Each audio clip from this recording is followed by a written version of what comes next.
That is the wrong one. That's the right one. Hello, everyone, and welcome to the Clockwork Cantina, episode 151. I am one of your hosts, Josh902, and at the other end of this long panel is. Don't know you, DT. I'm DT3. Hello, you guys know who I am, but wait a minute. We have someone else today. We sure I wonder do. who may that be. You guys may have heard us talk about her in the past, but I'm gonna let her introduce herself. So go ahead, Baba. No, No. Yes. I am Baba. This is our Hi. friend Baba. You guys may have heard us talk about her in the past. Only good She things, I is hope. a good friend. I Mhm. think I'm pretty sure. No, I know this is for sure. Josh and I have known her for a very long time. But what I was gonna say is I think I've known Baba longer than I've known Josh. I want to I, say I think I've known Baba longer than I've known DT. that's true. Funny, Yeah, funny enough, it's true. Yeah. So we have both known Baba longer than we've known each known other, each other. I didn't which even is a think fun about that. fact for all of you out there. Yeah. Mm, But anyway, there it is. Yeah, Baba's a good friend of ours, so it's good to have her on. We know, so she loves The Last of Us, and we Love. figured who else to bring on but her, So Mm-hmm. that's why she's here today. So And we are delighted that you decided yeah, to join us, Baba. I'm really glad that you did, because the second half of the show is going to be awesome. Um, yes, so yeah, guys, if you're watching this, this episode is going to be about The Last of Us. It finished up. Like yesterday was the last that's episode right. of Yeah, season one. We have all watched it. We will be talking about that in the second half of the show. We'll be doing the usual in the first half of the show. We'll be starting with what we've been up to the past week, what we've been watching, what we've been playing, all that jazz. And then we'll move into the news and we'll talk about that, and then we'll take a break like usual, and then we will talk about The Last of Us. We're saving that the best for last, so you have to put up with all the rest till we get to the best. Um, so why don't we just go ahead and get this started, DT, my okay. friend? What have you been up to this past week? What have you been watching? What have you been You know how seeing, it my is. Been friend? watching movies, playing games, that sort of thing. I did so for the longest time, you guys know I said that I've been wanting to start another TV show. And I'm like, man, it's hard starting TV shows because it's like movies are easier. You just watch a movie and it's done, right? I finally started a TV show that I've been meaning to watch for a very long time. I've only seen one episode, but I finally started it. I finally watched the first episode of True Detective. So I can finally say that I've seen it. Only one episode though, but Okay. I wanna continue watching it. It's I'm digging it so far. I'm liking the mystery of it all right now. But yeah, only one episode. Finally started it. Looking forward to continuing that. But yeah, that's pretty cool. What else? I've been trying to watch, you guys know my the goal that I've set for myself this year is to watch one movie a day and I've been doing pretty good at that. I've been keeping up at it with it so far. So this past week I watched The Sea Beast, which is an animated film movie that was I believe it was nominated in the Oscars, right? So I watched that one. I watched another the winner, I believe, for the animated portion of last night's show, which is Guillermo del Toro's Pinocchio. I watched that. Pretty good. I like stop motion in general though, so Mm-hmm. I uh I figured I was gonna like it. Um yeah, and I watched a few other things like that Robert Rodriguez movie El Mariachi. I watched that, and man, listening to him talk about how he made that movie for like chump change, like makes you wanna go make a movie for yourself, man. I know it was a different time, it was the '90s or whatever, but it's like, man, that was just hearing him talk about it, it's so cool. It's like, man, I wanna go make a movie now. But, we got a few other things that I watched, like, a couple other smaller movies, but anyway, um, I watched the Chris Rock, um, comedy special thing that came out recently because everybody's talking about it, so I'm like, "Whoa, well, I might as well check it out." It's only like an hour, and honestly, I thought it was kinda there was some of it that I thought was funny, but then other parts, I'm like, "Alright, this is just." He's just very repetitive with some of the things he's saying here, and I'm like, "Eh." But, video game wise, I've played a lot of The Forest because I'm like or Sons of the Forest rather. I'm on so many different servers now with like a bunch of different friends and all that I have to keep Truth. restarting the game in different servers. But honestly, I don't mind because it gets me like accustomed to like where things are in the game. So it's like I know where kind of the general area of where things are now because I have to keep doing this shit over and over again. Um, and then I play a little bit of Overwatch, play a little bit of Apex. I'm playing Yakuza Zero on stream. I'll be playing more of that tomorrow. And then the new season of Fortnite started, so I've been playing some more of that.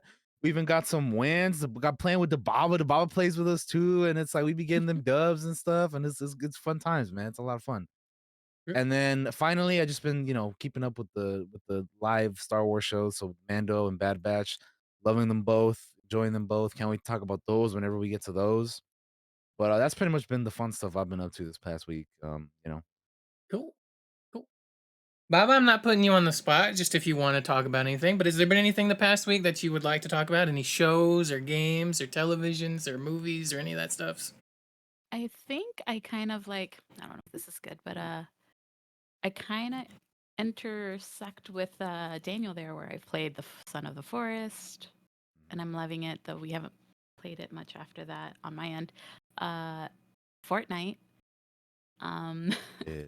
Mm-hmm. movie wise, Jake and I watched recently the new Scream movie and the Ant-Man and the Wasp, Quantumanium. Very cool. I haven't Uh, seen either of those. What did you think of the Fun new though. Scream? Is this new Scream good? Did you like it? um, I'm a fan of the new ones, so I love 5 and 6. Pretty good. I am huge on representation, so the fact that the leads are Hispanic, the second leads are people of color, really love it.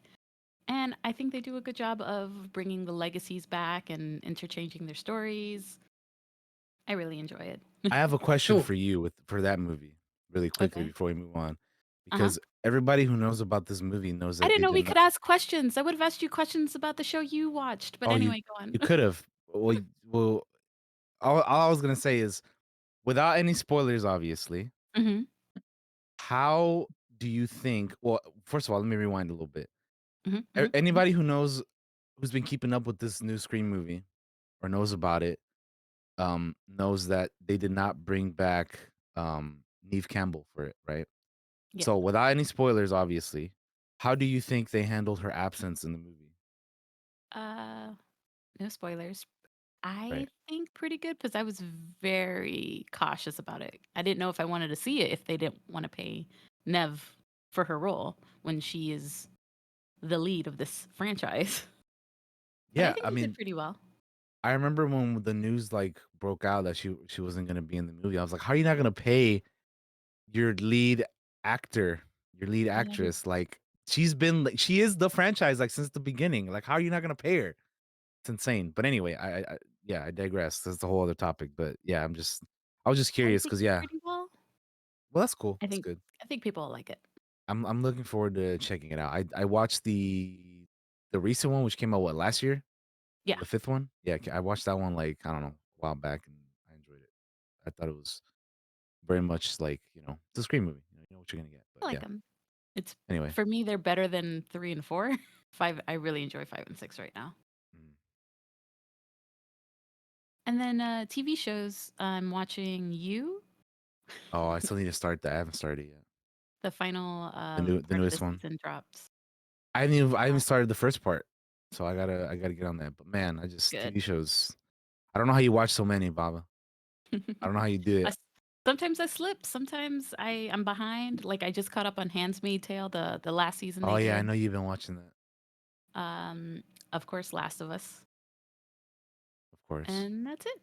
Cool. Mando, all the normals. This is the way. This is the way. AMHA. Oh man, I haven't caught up on image. Oh, you know what that reminds me of anime wise? We gotta watch Attack on Titan, huh? Oh, yeah. Ooh, I slipped on that, but yes, we That's all gotta right. watch it. We'll watch it at some point. But yeah. Um yeah, and that's all, Baba? I don't know, what else have I seen? No, Guys, I'm not trying to put you on the spot. I'm just saying if nothing else you want to add to it, that's all good, you know? Yeah.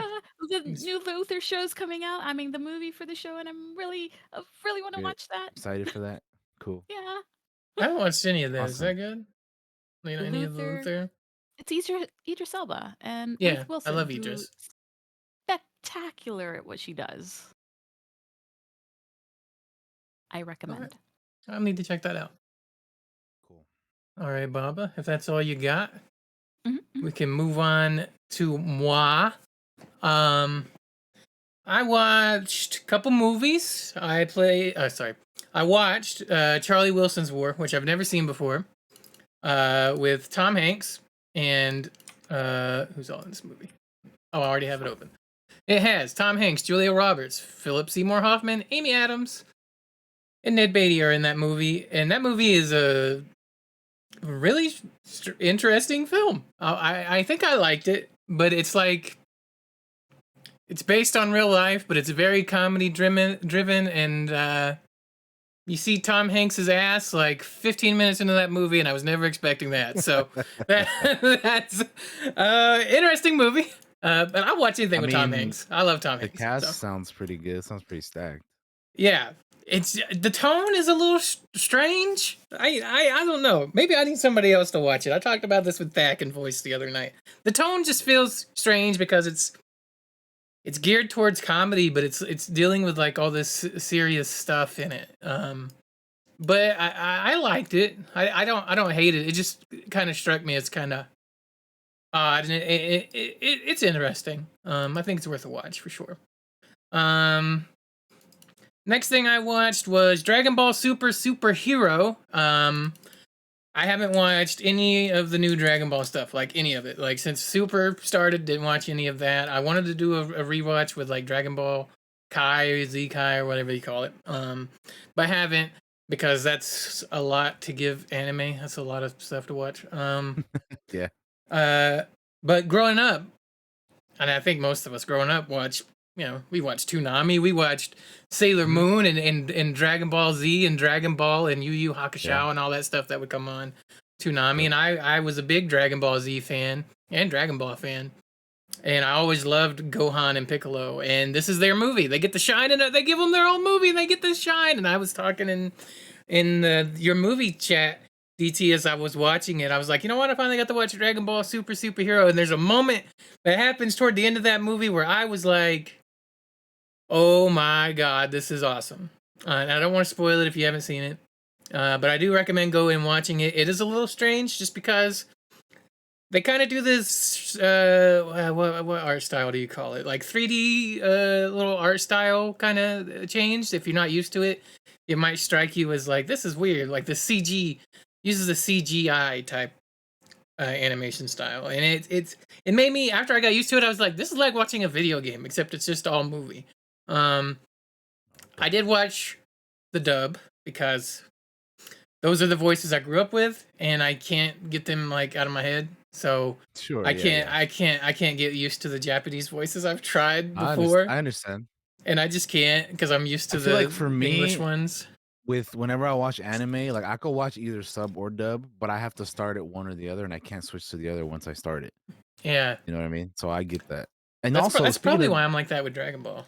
speaking of Toonami, like I think it's just funny, like for me that like I did used to watch like Dragon Ball and Toonami and stuff, but I didn't go on and like become the super fan and like watch all the Dragon Ball Z and Super and all that other shit like everybody else did. I don't know why. That's just funny. I don't know. Huh. You I should watch remember this, watching it, but I never like Superhero. It's pretty interesting. I It's never pretty watched fun. like any. I was never like super into it. I guess Mm-hmm. But anyway, Hell yeah.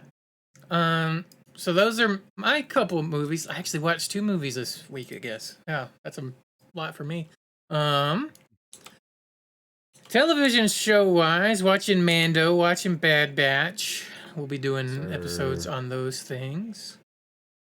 Video games. I told you guys a couple of weeks ago that I downloaded a demo for a game on the Switch called Sea of Stars, and I was going to play it and talk about it on the next week, and then I didn't do that because, I get busy and forget.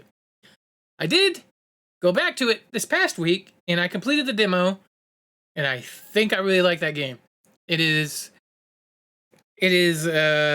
just a short, like, I don't know, how long can I look on the Switch and it tell me how long it took me to do this demo? Let me check. I think it took me like 40 minutes to do it. Probably tell you, yeah.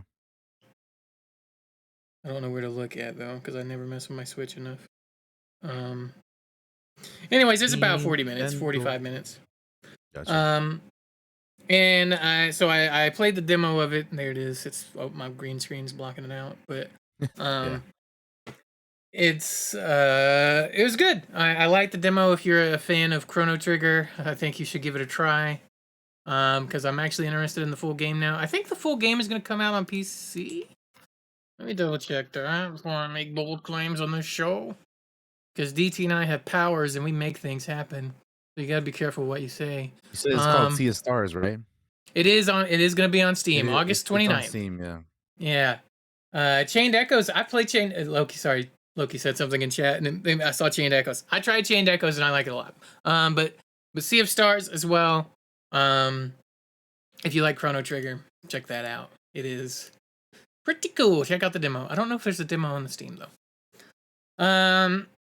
Still playing Diablo 3. Don't really need to elaborate on that. Just I played some more of it.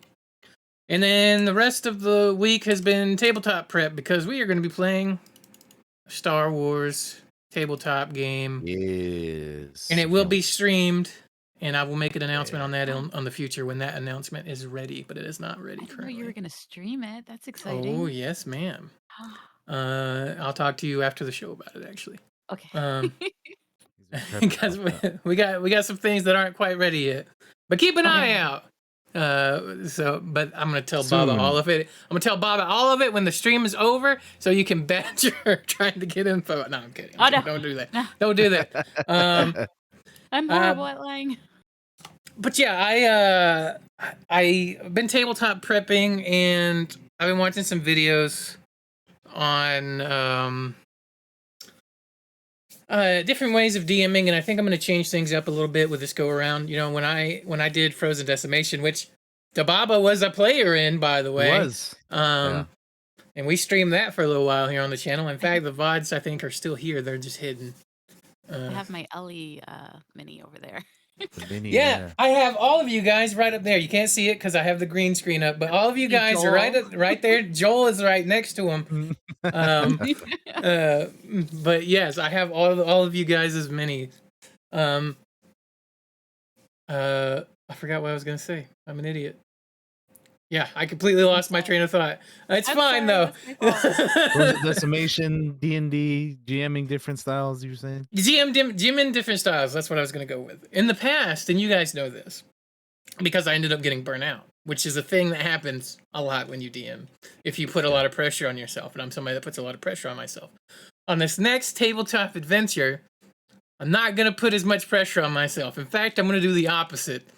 I'm gonna put the pressure on everybody else. No, I'm kidding. Okay. The goal is to I don't want to word this. The goal is to we all share some of the pressure of building the story together, so it's not as on me to do it like I have felt like I have previously. So I'm hoping that will help us avoid DM burnout on the future. And it's a thing we should talk about more on the show or the next time we do like a world building episode or one of our tabletop episodes, if you guys have seen those. Because we've gone over safety tools and things before, and we've world built a lot, but we never really talk about DM burnout or any of that, and I'd love to talk about that at some point in the future. But yeah, keep an eye on the Twitters and the channel here if you want to know more. Coming soon, tabletop adventure near you, Blasters and Bandits. That's all I've been up to, man. That's all I've got. If you guys don't have anything else you want to talk about in the opening, we can go ahead and move right along into the movie news. We have news to talk about. So the first gaming news, here, not movie news. Josh. Yes, sir. I'm ready. All right, so the first thing we got here is we're going to be talking about this month's free PlayStation Plus games of the month. So if you are a PlayStation Plus member, subscriber, whatever the term may be, we have PlayStation Plus is at least at the essential level. Oh no, the essential level subscribers also get another game. That's my bad. But anyway, starting on March 7th, which was this past Tuesday, because they always do it like the first Tuesday of the month, you get some games. So this month you get Battlefield 2042, Minecraft Dungeons, and Code Vein are the three plus PlayStation Plus essential subscribers games of the month. Code Vein was a game from Bandai Namco released in 2019. It's a Souls-like adventure inspired by the God Eater franchise. 2040 Battlefield 2042 is the latest EA and DICE military shooter game, and Minecraft Dungeons is a 2020 spin-off of the open world survival crafting game. Those are all the games for the month for PlayStation Plus. Um, you know what's funny about this is I no longer have I'm no longer subscribed to PlayStation Plus, but when I was, I used to look forward to seeing what games were coming out and whatnot. Mm-hmm. But now that I don't even have a PS5 now, so I think like most of these games are for like a PS5 or whatever. But um, well, actually, some of these are PS4 too. But anyway, it's just like there's so many tiers now. Like for PlayStation Plus, like I haven't subscribed to PlayStation Plus since before they added all these new tiers. So I'm not even exactly sure how all this works now. But yeah, I don't know. I guess it's cool that they still give away games despite being like, having all these other things that, all these tiers and like, you get this with this tier and this with that tier. And it's like, oh, well, they still, they're still giving away games. And some months are better than others, but, here's some stuff. Yeah. You know what's funny is I have a PS5. It's right here. I have not turned it on since December. Because I've had nothing to play on it, and I don't need it. I don't watch any shows or anything on the main TV up there. I just watch on the laptop, and I'm starting to wonder if it's gonna be the last console I buy because it's like everything. I think this is gonna be the last console I ever go to, unless it's like a portable, kind of like or something really exclusive, like a Nintendo Switch. product Yeah. or something. Although I am kind of sick of the Switch, because I feel, and I say sick of the Switch, I'm sick of games that look like crap on the Switch because it's really old tech at this point. I want a new Switch, with better graphics and all that stuff. But everything that's coming out comes out on PC. I've always been a PC gamer. I buy consoles for exclusives, and exclusives, there hasn't been a lot of exclusives. And with PlayStation, DT and I have talked about this in the past weeks, is like the whole PlayStation Plus system is like so convoluted now, where it's like we got three tiers and they're all kind of expensive, and then it's like you can get that, or or you can get Game Pass on PC and get a whole Like a entire gaming dollar. library, and you get to try it for like $1, and then it's like You get 10, to try 15 after games that. that are like day one releases on Game Pass for like $1. Yeah. Pretty cool. So I need PlayStation to make some changes if they're gonna keep Suck you on back in. rolling. Yeah, like, and I'm not saying they can't do that. I'm just saying at the moment it's a little, it's hard to be exclusive to the PlayStation or anything like Yeah. that. But yeah, if we don't have anything else to say with that, DT, what do we got next?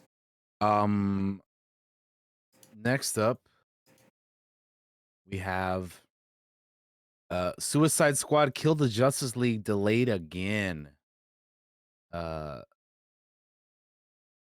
Still planned to come out this month or this year, but they're delaying it after the most recent showcase, and people are like, "Wait a minute, this ain't it, Chief."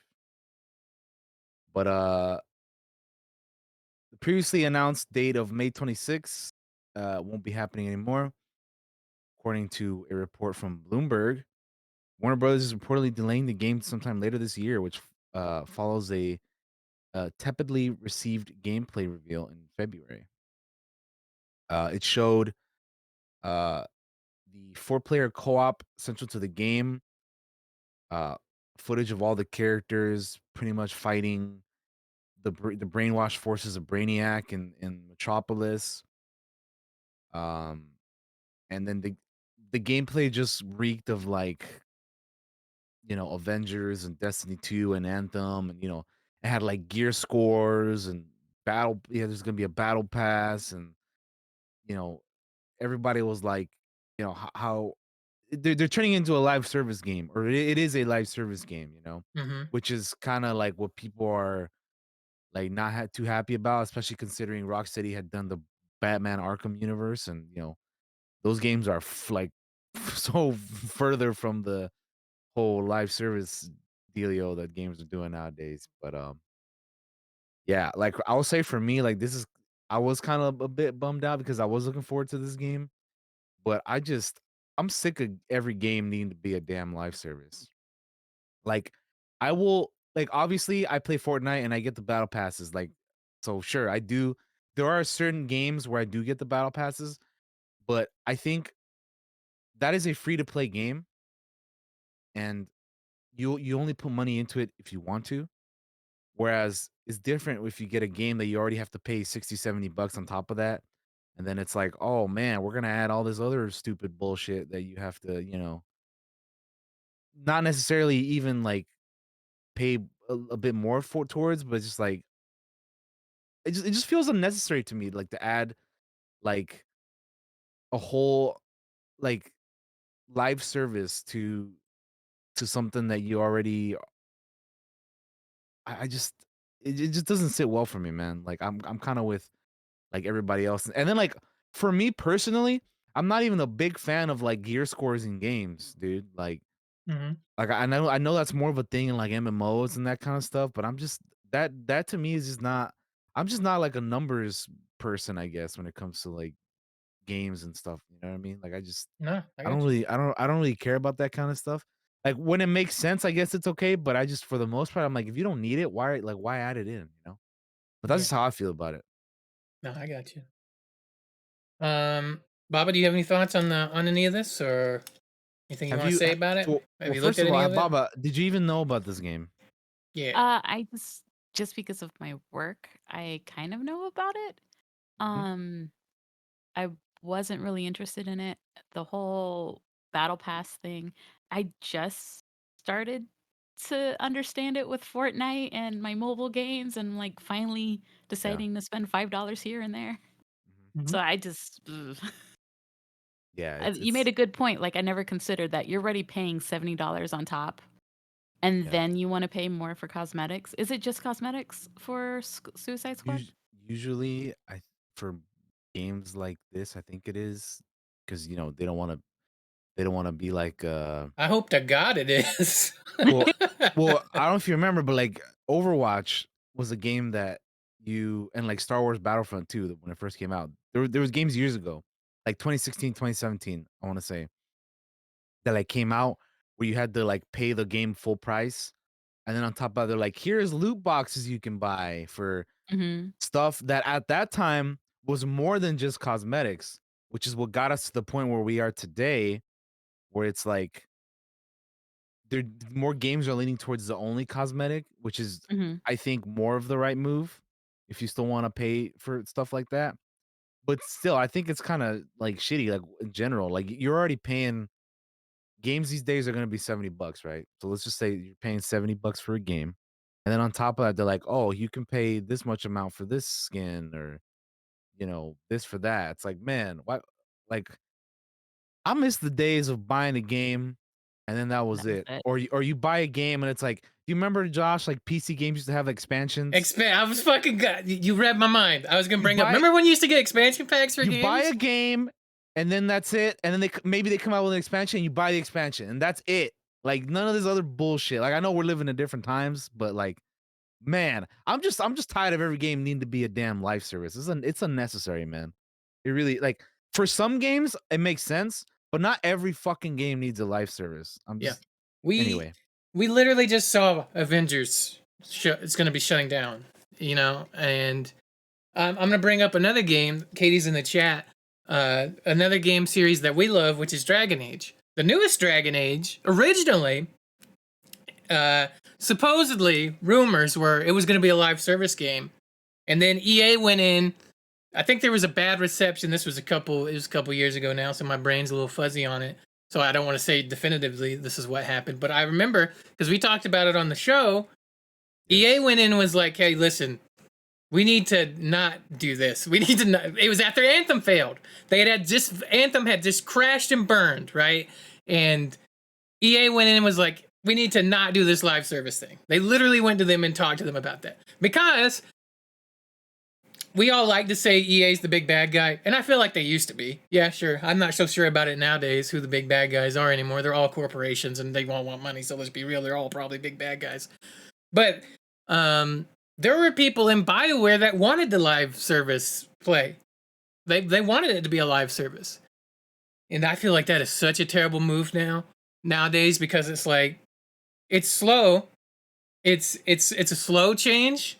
I feel like people are kind of turning on this live service deals for the most part nowadays. Like, I think Suicide Squad is just the beginning. It's one of the ones it's been in development probably for a long time, and it was always going to be a live service game, and it's just happened to finally have a release at a time where we're sick of them, right? Like, because developing games takes years and years, right? Especially when you're using like a major IP, like something like Suicide Squad, like something like Avengers, right?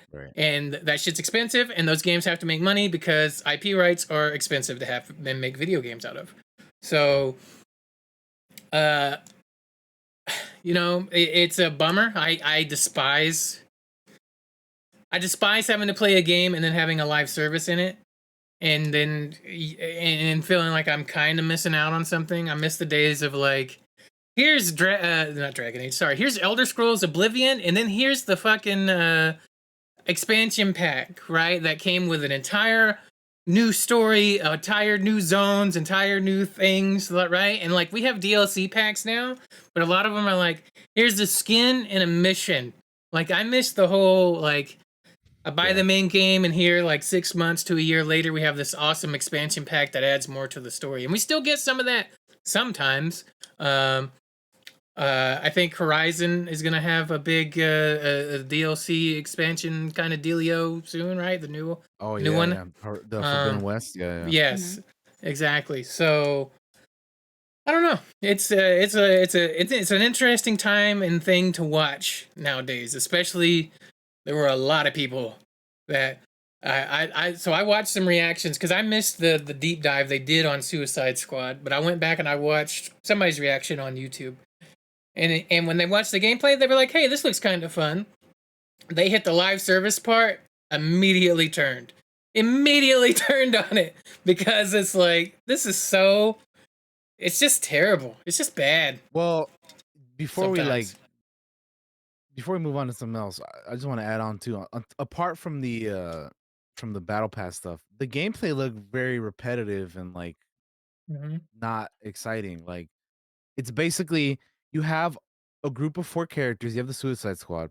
Each one has like different weapons and stuff, but they all kind of have the same abilities. They can all leap up into the air and traverse through the sky. And it's like, well, some of that doesn't even make sense with some of these characters. It's like, why, like why does King Shark have a machine gun, bro? He should just be able to like go in there with his arms, or like, just punch people out. Like, Harley Quinn like flies into the air. Like, what are you talking about? And then, like, I don't know, just the gameplay just looks so like, it's basically a bunch of Brainiac enemies, and they all have like purple spots on them, and all you have to do is shoot the purple spots and they're dead. It's like, man, I don't know. That looks good.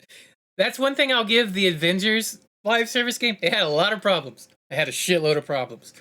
At least the heroes kind of had matched their power set, like, they didn't all feel the exact same. Although, I'll give them that one I'll give them that tiny win on it, But yeah, we can move on. The the live service stuff is demoralizing. Sure, yeah. And anybody else got anything else to add on to that before we move on? Other than I just spent like how much money on Aloy, on Battle Pass, on Fortnite, and they want me to do that elsewhere?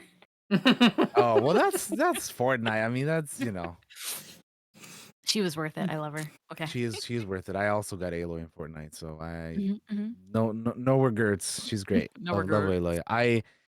Going back to like the Josh not using his PS5 or whatever because it's not like exclusive or whatever. I also, like, I don't have a PS5. I know I mentioned that already, but I have to wait on certain games because some of them are exclusive that I do want to play. Like one of them is God of War Ragnarok. I don't have a PS5, so I have to wait on that to come onto you know, Steam whenever that comes. Horizon Forbidden West. I love Horizon Zero Dawn. I love the first game, but now I gotta wait. Now I gotta wait until the second one comes to PC because I want to play it so bad. So If and you had a PS5, would you play it, or you would oh, would I you still would. get your PC? No, I'm if I did, I mean, I would play it. If I had access to it, I would play it right away. Okay. But since I don't, I'm gonna have to wait. I'm Oh, gonna have to wait bro. for both of those. You said that and you made me think. Wait a minute. What's that? I own the second one. It's right over there. I Do haven't you? even played the first one. Yeah, I bought the collector's edition because I wanted the statue. Bro. So I have it. Joshua. It's over I there. didn't even know you had the second one. What the Yep, fuck? Yeah, I do. dude, I do, dude, and I already played the first one. Papa, I've been telling Josh for a while he needs to play the first game It's and a couple other games I'm like going to. Spider-Man and God of War. Absolutely going to. and The Last of Us, but yeah. Well, yeah, now that you've seen the show. But anyway, I derailed this there a little bit. It's fine. It's our show. We do whatever the fuck we want. It's true, but we still got other things to talk about. All right, what's next? The next one is we have a release date for Starfield, or a general kind of expected time release. Starfield is going to be blasting off in September. The Bethesda space RPG is launching September 6th. The publisher announced in a video sometime last week. Additionally, they're going to be showcasing more of the game through a presentation called Starfield Direct that'll air on June 11th. Todd Howard had a little launch date announcement. If you want to throw that up, Josh. Yeah, we can watch that really that. quickly with your boy, the legend himself, Todd Howard. Okay. Check it out here really quickly. You want to count us Yeah. down, DT? The way we do this, Baba, is if we all watch it at the same time, DT just counts us down and we all hit I'll start at count the it same down. time. Yeah. All right. Let me know when you guys are ready. And I'm What ready. are we clicking? What are we clicking? Hold on.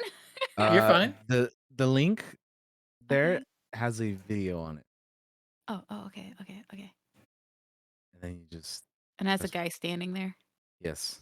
in a white Mhm. hoodie. All right. You- Do you go on one or go or something? We'll go on go. How's that? Okay. Okay. I'm not Three. nervous. You're nervous. 3, 2, 1, go.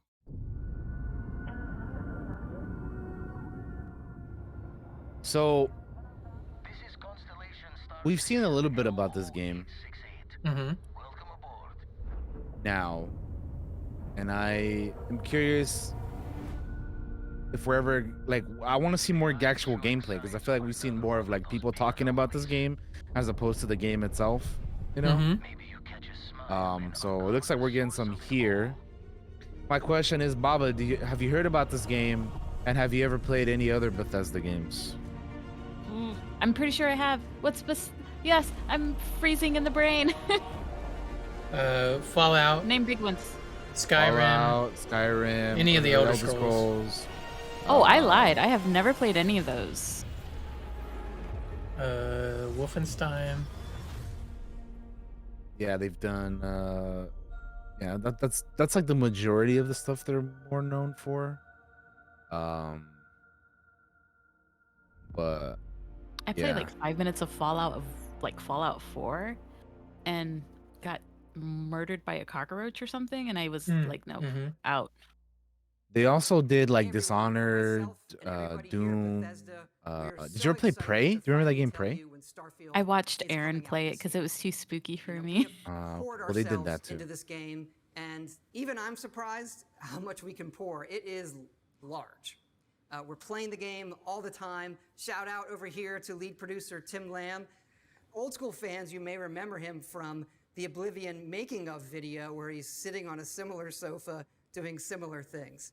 But also, this June, we're going to bring you into the studio and give you a June deep 11th. dive in the game at our Starfield Direct. There's so much that we still have to show you. The game has many of the hallmarks that you'd expect from us, but it's also a very unique experience. And again, thank you all for all of your excitement about the game, your support, your comments. We really do read it all. And look, we know you've waited a long time to play something new from us. Believe it or not, we're kind of the same. We miss it, and we really just can't wait for you all to play it. So thanks, and we'll see There you it soon. is, release date, and they're gonna be showing more on June 11th, which I think is cool. So anyway, this is a Were there game that for dinosaurs? I saw something that looked like one in the Yeah, background there of was one of something the. that looked like a I was gonna dinosaur. say there might be because yeah, we're going into space, so they could come up with all kinds of crazy kooky stuff. But uh, yeah, I don't. So like I usually am not like super big on Bethesda games, but the thing that has me interested in this game is the like whole being able to craft your own ship kind of deal and whatnot. I will say I'm a little put off with how big this game is planning on being because Mhm. in the past they said that oh we're gonna have like thousands of explorable planets you can go to and stuff, and I'm like man, younger me would have loved that, but now I'm like I don't have time to fucking go around exploring all these goddamn planets and like and also like is every planet gonna be like how unique is every planet gonna So that's be the or is it thing. That's the thing I want to see. I want them to live stream them picking a planet at random. Have chat, pick one at random, and I want them to go land on it. And you fucking show me what's on there that is unique to that world. Or is it going to be all procedural generation and like not, you know what I mean? Like just very kind of like because not good, you know? Like I want to like see that. if you're gonna have thousands of planets, but they're all gonna be kind of similar, it's like, well, I don't care, dude. Like, that's way like first of all, way too much to begin with, but I'm gonna care even less if they're all the same. Um, so my question is how unique is each one gonna be? How big are they gonna be? Like, how much you get to explore per planet, and like how I don't know, just I want to see more of that because I find myself like I love open world games, but I find myself like as I get older, like, not wanting to play those type of games anymore because 'cause they're just like, I that's too much time to sink into a game, man. Like, I got other stuff to get to, man. Like, it's just, uh, like, you need to No, I give me got you. something good instead of just giving me oh, you know what? I can just say it in one quick term, man. Quality over quantity, bro. That's it. Mm-hmm. That's all it is. Easy as that. That's right. Yeah. For sure. Um, I when I play games like that, if I don't do everything, I always feel like I'm missing out, and I don't like that feeling of missing out. We kind of, DT and I kind of talked about that, and Majin too in voice chat last night, like because we were talking about a little bit about the book Battle Scars, which we're not going to get into that here on the stream, but I was talking about how like I have issues with like, all right, I played this game, here's a book that's a prequel to the next game, and then here's the next game. And don't like that because I feel like I don't have time to read for one thing, and I feel like I'm going to be missing something if I don't exactly FOMO. I guess I feel like I'm going to be missing something if I don't read the next thing that's supposed to set up this next thing, you know. And that goes in general, not just that particular instance of it. Like I want if you're gonna do books and comics and all that stuff, I want it to be done like the Mass Effect style, where I'm like, it's not a prequel to the next sequel of this game that you played the first one of. It's like, here's Captain Anderson when he was younger and he was a Spectre candidate, and it adds more um to it. So I feel like that's kind of like that too. Uh, but yeah, I don't. I don't want to be like, I don't want to miss out on anything.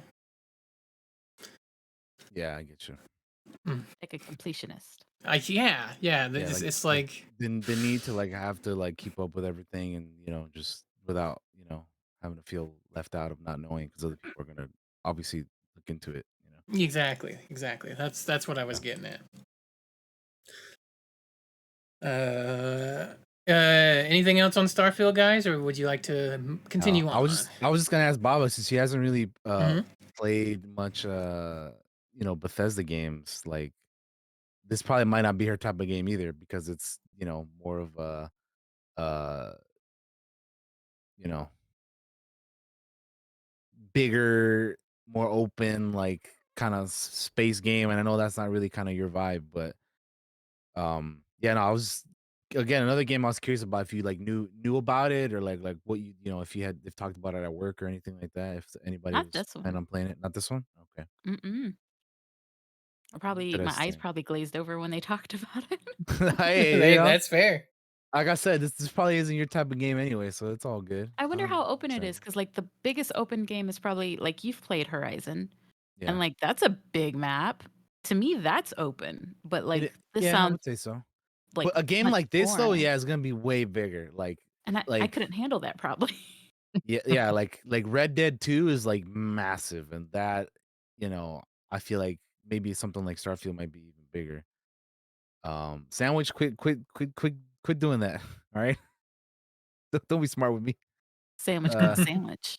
yeah, double negative. Oh. Anyway, yeah. Anyway, we can move on. All right, what's Uh, next, DT? Next up, we are going to be talking about Resident Evil 4. There's a remake coming out for this game, and it looks fantastic. It But do be. uh, they're going to be having a day one patch to adjust the rain. So they in an interview with Press Start Australia, the outlet asked Resident Evil 4 producer Hirabashi Yoshiaki if the team was aware that the negative response to the rain, and he had this to say: "We've seen everyone's reaction to the rain effects, and we're working on a day one patch to make adjustments."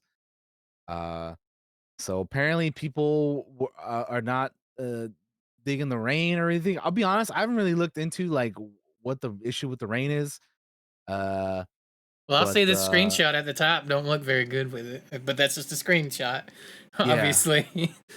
well, that's probably you know, probably how it looks, right, in the game. Yeah. So yeah, I Good. don't know. Go ahead. Hmm? What No, I said go ahead. You were gonna say something, right? was I? No, I was clearing my throat. Uh, Oh, okay. I thought you were no, trying to say something. My bad. My no, no, bad. no, no. I'm good. I'm good. You good? You good? Continue. No, okay. No, but I was gonna add like Capcom had a like spotlight event where they were showcasing some stuff as well Mhm. as the Resident Evil 4 game.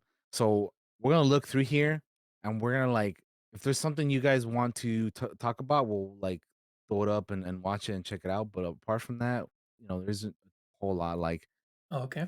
Let's see what like we got. the Street Fighters. Well, actually, hold on, I'm getting ahead of myself. They have Mega Man Battle Network Legacy, which you know we don't. It's just a collection of older games are getting together. Street Fighter 6, they have a commentator trailer, which you know I don't know if I want to watch that, but it's Eh. there. Capcom ID, whatever. Exo Primal. This we can probably watch because I'm kind of curious about this. Okay. It Let's is check a it out. team-based dino battling online shooter. Be careful, Baba. Jake might be I was keep an about eye to on say this you one. got Jake with that one. Yeah. So let's check this out really quickly. I'm gonna All post right. the.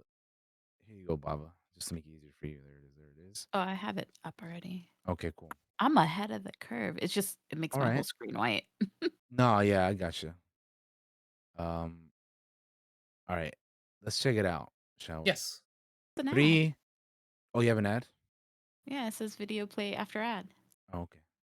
Well, let us know when you're good. But yeah, this is a game. They're gonna be having an open beta, and this is the Okay. trailer for the open beta, which will be launching on July 14th. So, yeah, just let me know when you guys are ready, and we'll play the video. I'm ready. Baba. Ready, sorry. All right, cool.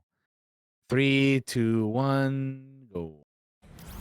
Futuristic exosuits and dinosaurs see. class in Oh, dude, Exoprimal. exosuits and dinosaurs? Nah, bro, wrap it up. Jake is gonna lose his mind, bro. Jake's If losing he him hasn't, to if he hasn't already seen this, Exofighters who work for the IBS Corporation. Jacob, look away. Use a variety of unique exosuits and rigs to fit your playstyle. look at that. That's a lot of damn dinosaurs. You know what this reminds me of? What? What's that? You know Earth Defense Force? EDF, yeah. It's like EDF but with dinosaurs, man. And you know mech suits or whatever, but or exosuits. In every war game, Ace really is getting pulled back 3 years into the past. Back to 2040, right before the Stratovator fails. He's worried it'll be another Anthem. This is I no don't blame you random for being worried Yeah. about that. Look at all them dinosaurs. for the war game. But if they Falling out do of make a this, wormhole or whatever. if they do make this like fun and not bad, like it could be fun. When exactly did you say your sister passed? I mean, honestly, if they make this game like an EDF, it could be fun. Honestly, I think EDF is fun, man. Never found out more than that. You know how the network was. What is this song? Yeah, I was thinking the same thing. I have no idea. Who is this? In the past. This makes me think of Devil May Cry a little bit. The music and the cutscenes. I don't know. I don't know if Jake could play a game where he has to kill dinos. Look at that, Bobby, you get pink armor. I'm in. That's all it takes. That's all it takes. Let me paint my armor pink. Mm-hmm. That dude looked like Genji from Overwatch. Looks like there's a bunch of different types of exo suits you can have, which is pretty Ooh, cool. it's purple.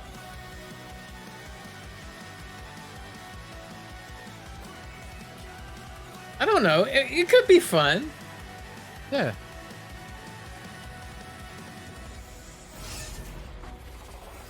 I'm intrigued. There it is. That's what I'm saying, man. If they do it like EDF, this could be a fun time with friends, man. Just all playing co-op together, fighting dinosaurs and mechs or exosuits, bro. Come on. Oh, they're doing some fucking time travel shit. Oh yeah, look at that. Really for July 10? 14th. Another exo fighter recruit, right?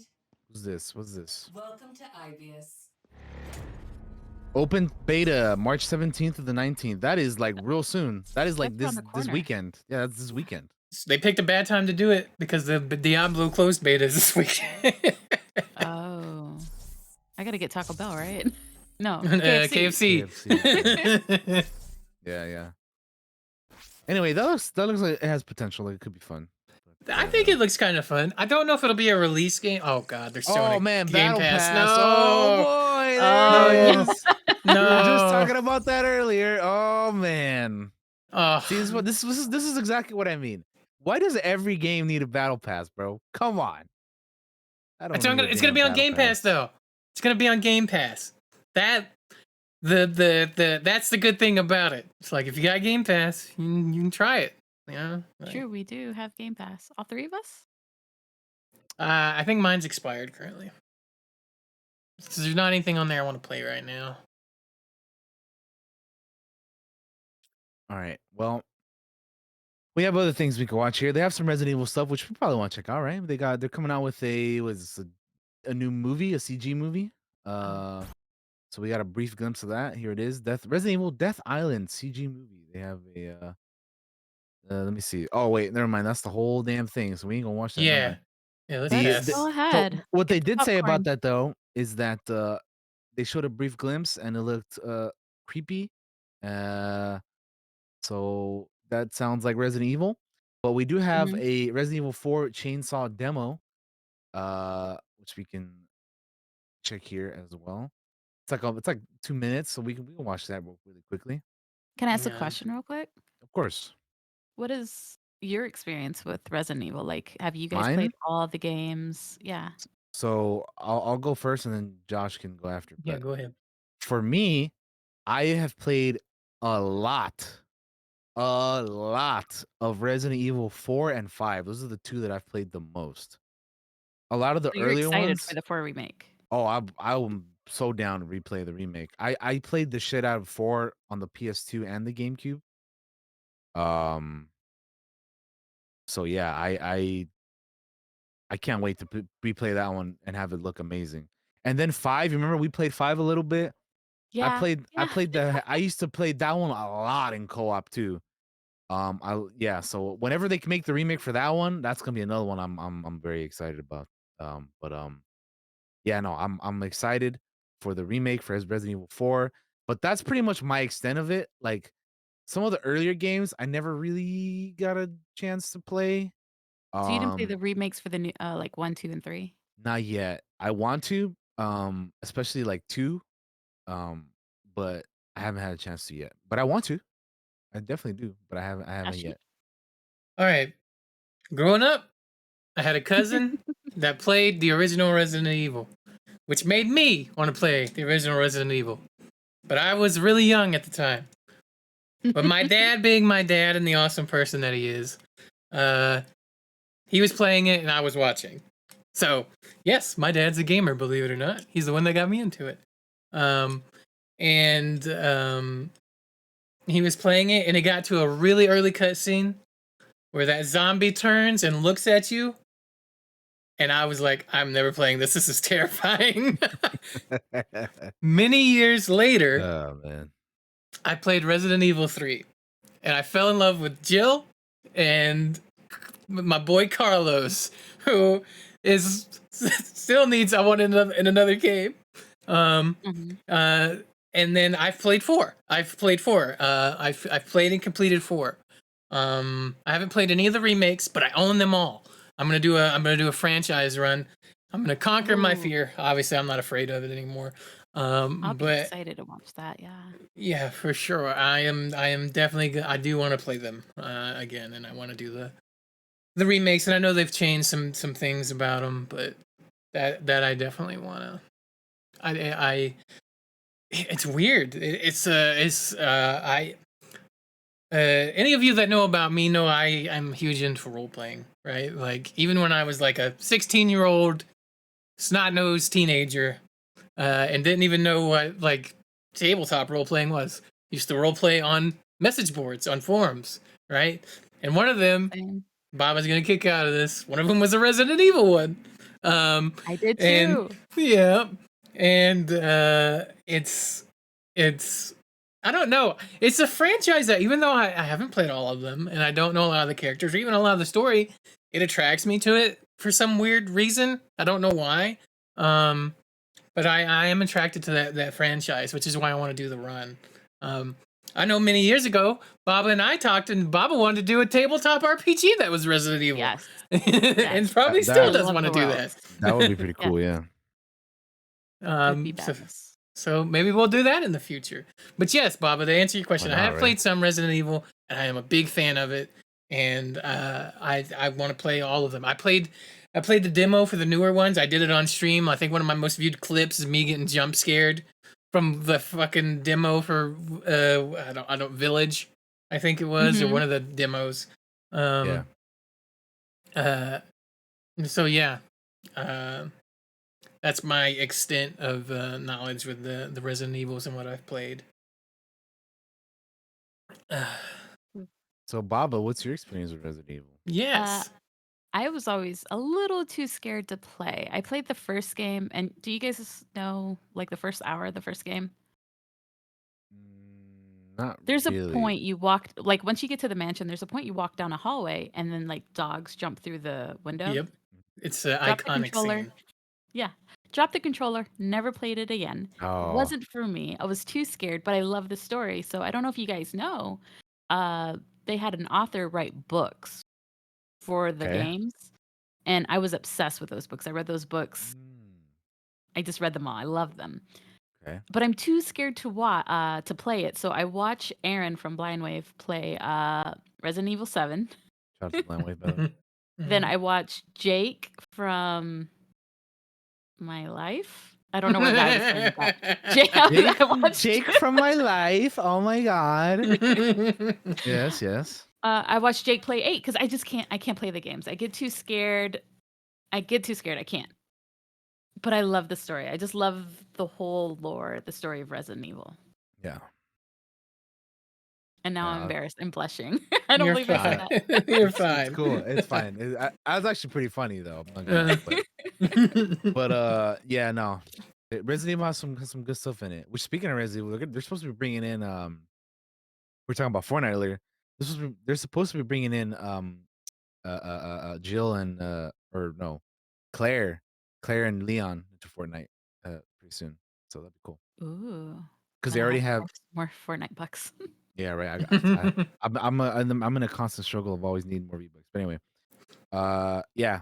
So let's check out this Resident Evil 4 clip real quick of the All for the right. remake. That's what we were doing. Hang It's on. I it gotta was, open the yeah. video.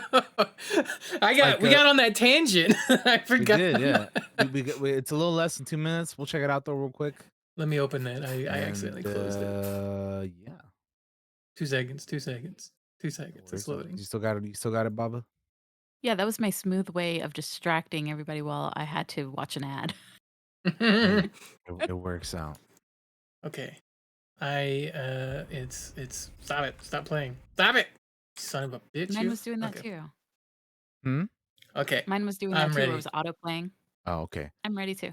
3, 2, 1, go.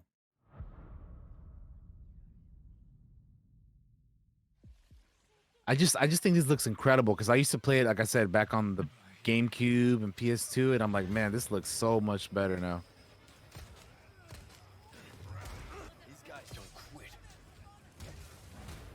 So it says available today, but this video came out like 3 days ago.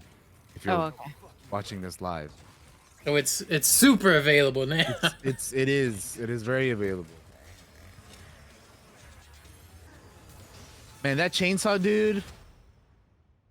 I can't do it. I get too scared. I just The wait is over. A trial version of Resident Evil 4 that we are calling Chainsaw Demo will be available starting today. Man, it looks so Takes good. place in the beginning of the game as Leon first enters a European village. The Chainsaw Demo has no time limit, and you can play it as many times as you want. That's cool. The platform Man, supported remember when we were PS3 kids and we get Xbox, magazines just so we could get the demo disc? Xbox Yeah, dude. Yeah. I used to get the and the Steam. PlayStation magazines back in the day, and they would give you the demo disc that had like yeah, like the demos and like the little like trailers and stuff. It was great. I love that stuff. Standard edition and the deluxe edition include pre-order bonuses. Be sure to check them out. I am a sucker for pre-order bonuses. There's no I market I tend not to pre-order stuff, but if it's too good, then I'm like, oh shit, I also need that stuff. Thank you for watching. Yeah. today. Well, I want to pre-order the. I'll just say it. I want to pre-order the new WWE 2K because I want Bad Bunny. That's a play as a wrestler, and you got to pre-order if you want him, or you got to buy the deluxe edition. That's pretty cool. Mm-hmm. What is this? El conejo malo. All right, well, Conejo. yeah. That's cool. All right. I keep on looking back because my dog is making some suspicious noise back there. What?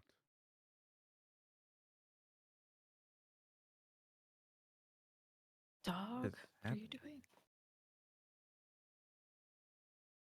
All right. Well, we can move on to the next thing. All right.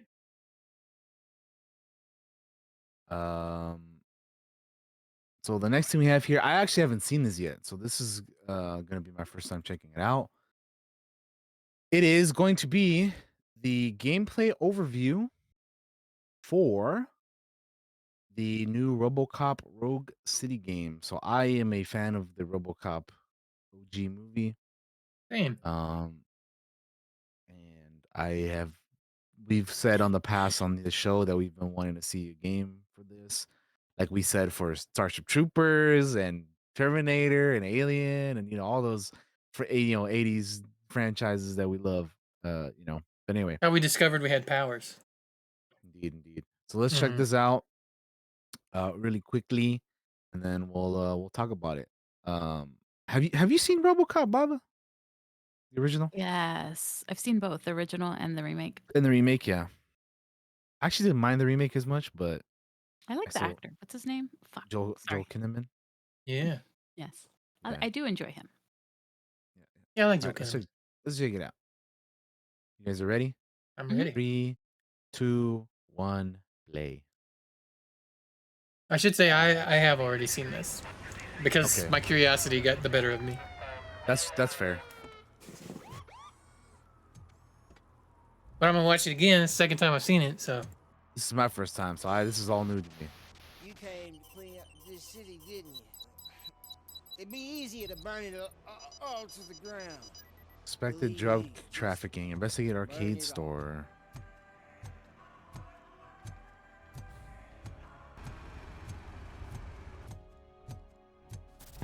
Come back with a warrant, cop. All right. All of the arcade staff will sell to you. Drugs in the basement? I will take care of that. Open the door. I have the warrant. Oopsie. I think I dropped my key somewhere. Dang, bro, getting knocked out. Surrender your weapons.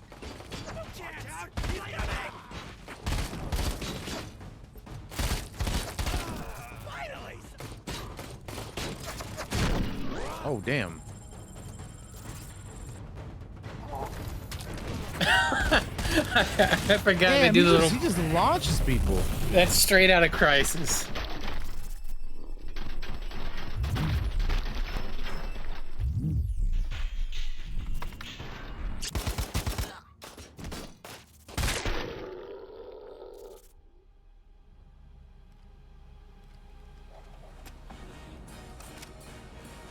September. I didn't realize it was coming out this year. Does RoboCop have like a speed element?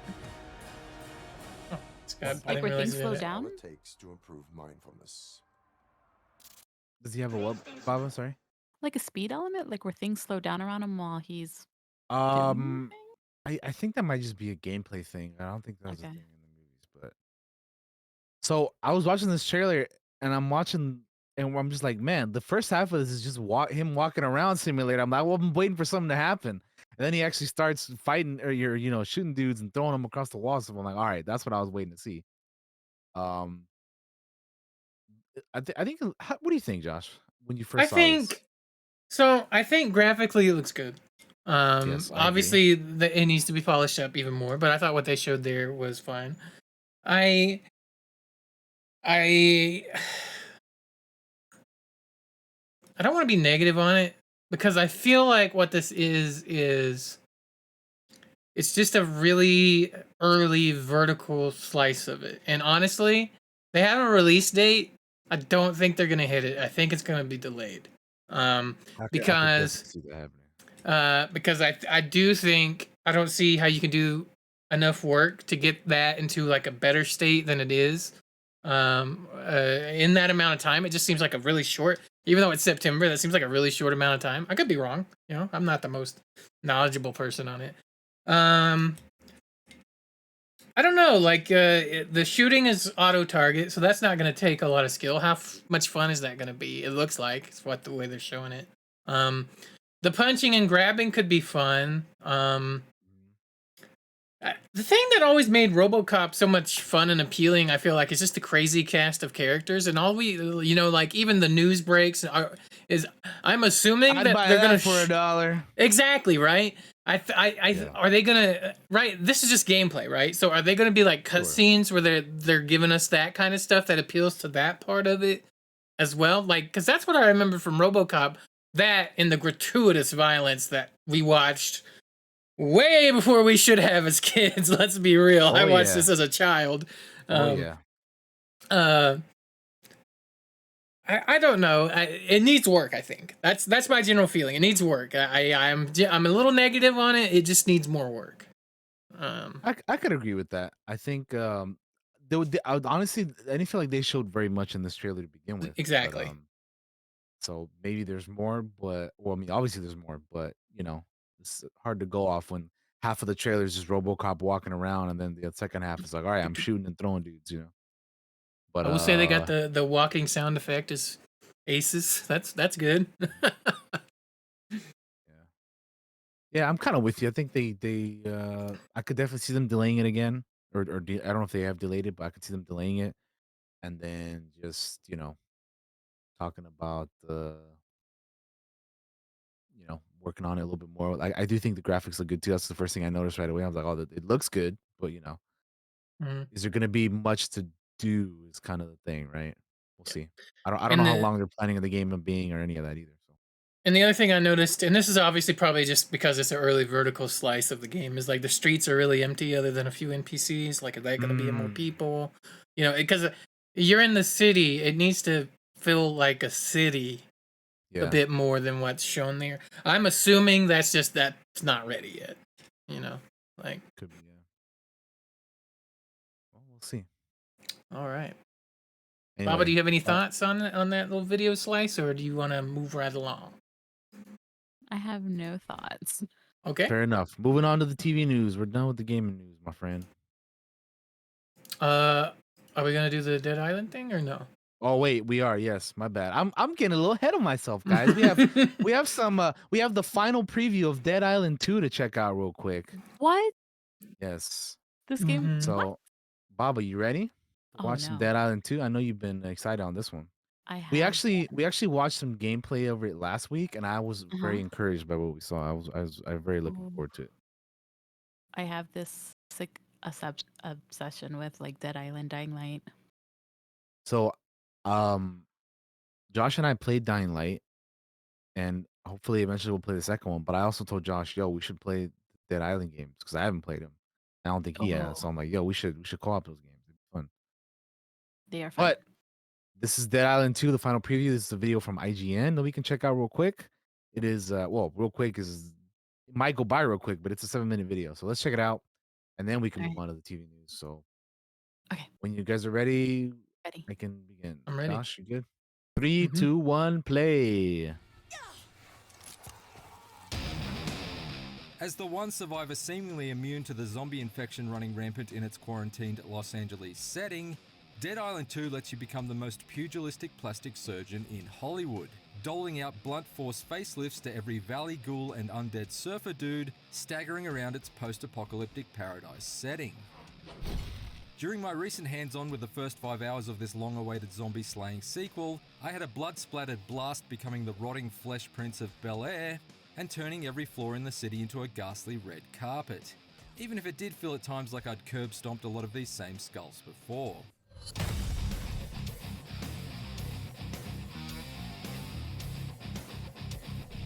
After surviving a plane crash in its opening moments during an aborted attempt to escape the city, Dead Island 2 sent me on a search for fellow survivors from Bel Air to Beverly Hills.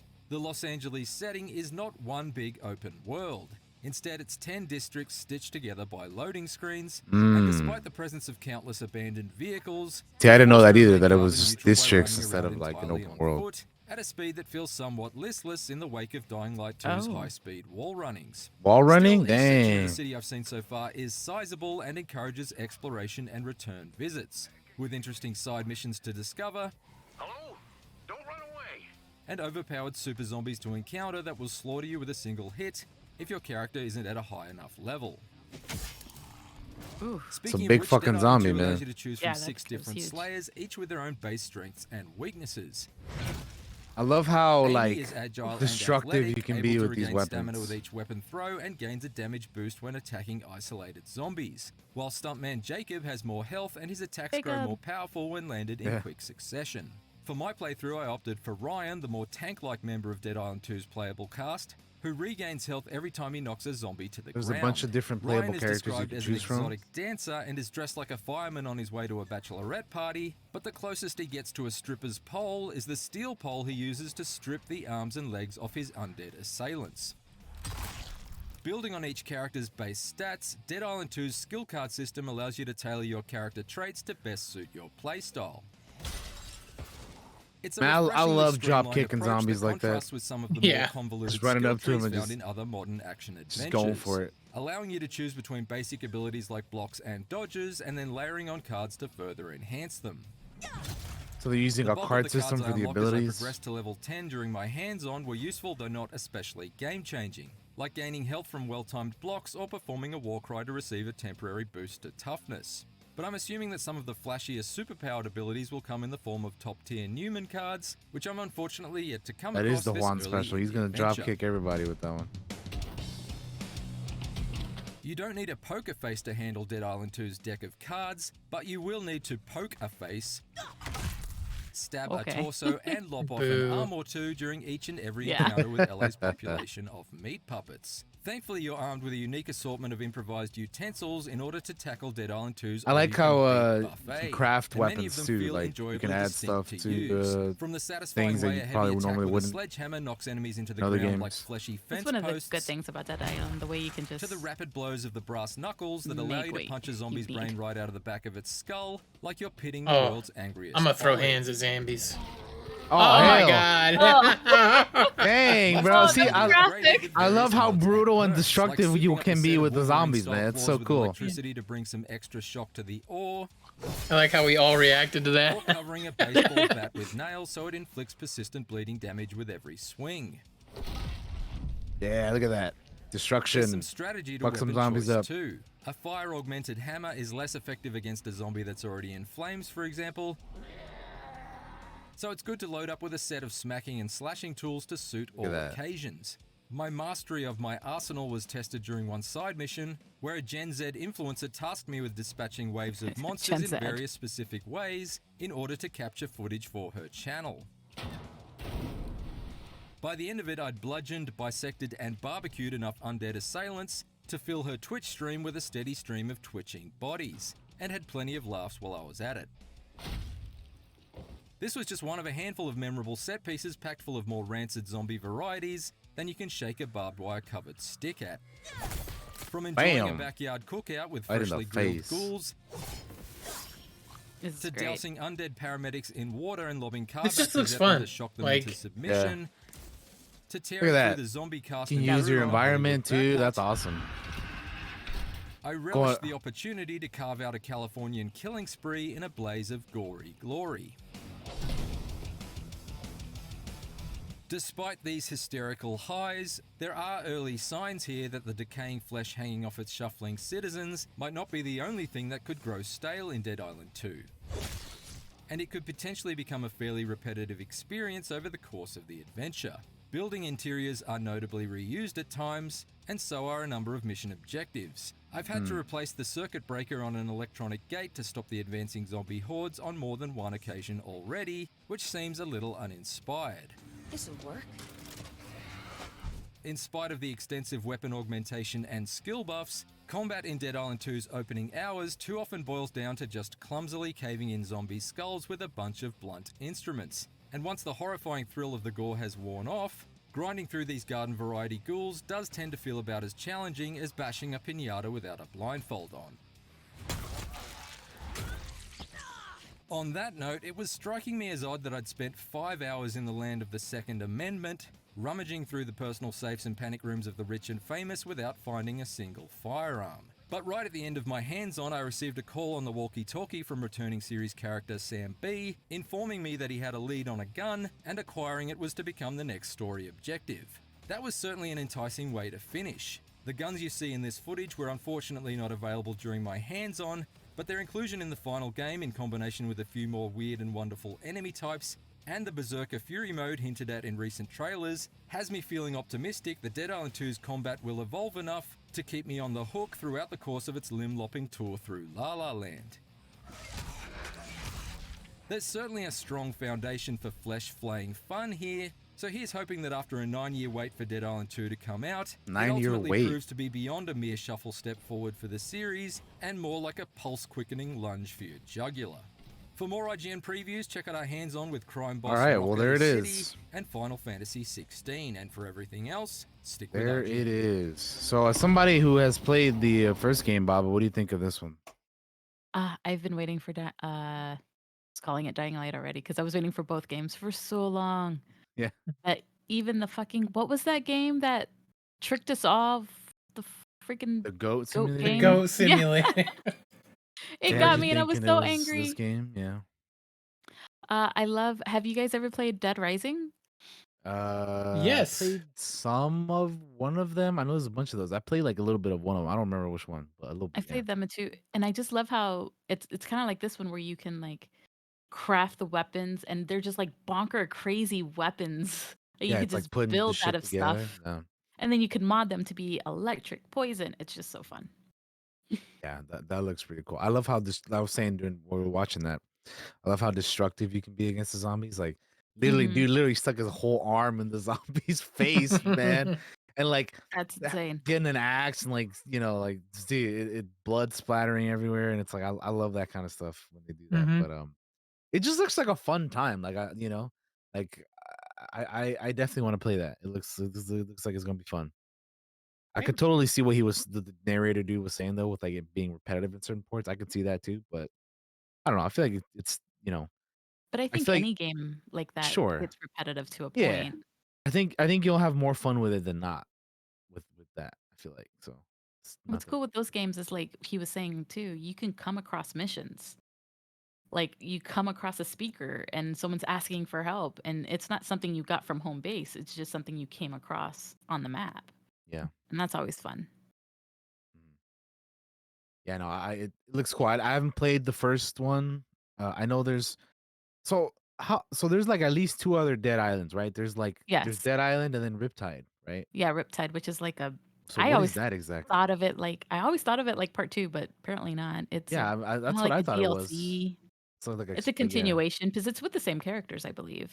Okay, so I haven't played any I of played those. it a couple I times ago. have them, but I haven't played them yet. I And want to at some point. they're different from Dying Light. Well, this one looks like it's gonna be a little bit more like Dying Light, where Dying Light is parkour. Yeah, well, Parkour this zombies. one there's like wall running and yeah, Yeah, all that kind of stuff. So and that was not in the first game. So, it'll be yeah, cool to see what parkour elements they'll bring to it, because that's fun to just run around, jump on buildings, and stuff like that. that was one of my favorite things about the Dying Light before the DLC, because I wasn't a Mhm. big fan of the DLC for Dying Light because I mean, I assume you played it the DLC for Yes. Dying Light, right? So what I mean is like once you get the buggy, the little dune buggy, and ride around everywhere, I wasn't a big Okay, fan of yeah. that because I just Mhm. preferred like just running around and like jumping around and wall running and all that Yeah. stuff. Like that to Same. me was fun. And then you get in the Mhm. dune buggy, it's like, oh, you got to go from here to there, and it takes forever. Yeah. And it's like, man, I And just want to, everything's so far apart, so you yeah. can't So I jump on like that buildings. DLC less, and also the story was kind of weird. But anyway, It uh, I wasn't like weird. I like the game more than the DLC with that. But anyway, yeah, I enjoyed that from Dying Light. So that is cool that they're bringing that aspect into this new Dead Island game for sure. All right. Anything that closes out on that one, Josh, or no? Nah, man. You guys covered kind of like everything I was gonna say. Like, killing zombies is repetitive, but I'm killing zombies, and that's what's gonna make it fun. I'm gonna be a fucking badass zombie killer. You know, like you guys kind of covered that. So I am ready to And you move can kill the on. zombies with friends. Yeah, I'm Yeah. ready to move on to the television news, my All right, we friends. got If you some are, TV news to talk about. Then we do have some things to discuss. let's do it, eh? All right, so the first thing we're gonna be talking about here is we have some casting news. We have Johnny Bernthal is gonna be returning as the Punisher in Daredevil Born Again. I did not know this. Well, now you know. So we already have Charlie Cox and Vincent D'Onofrio returning, obviously as Daredevil and Vincent D'Onofrio or Kingpin. Reprising their characters. But John Bernthal is coming back as well as Frank Castle Punisher. He's joining both Charlie Cox and Vincent D'Onofrio for the 18 episode season for Daredevil Born Again. The show is expected to release in the spring of 2024, and yeah, this is awesome. I feel like everybody wanted this to happen. I think John Bernthal's a great Punisher, so Yep. why not bring him back? Um, this news, however, this is good news, but there may not be so good. So there we have other news that people may not be as happy about, which is I've heard the not good news. Yeah. that Deborah Ann Wool and Eldon Henson, who played Karen Page and Foggy Nelson, are not returning for this series as their characters as well. So a little bit of good news, a little bit of bad news. Overall, though, how do you guys feel about this? John Bernthal coming back, and then having the other two actors not returning for Daredevil Joshy? Born Again.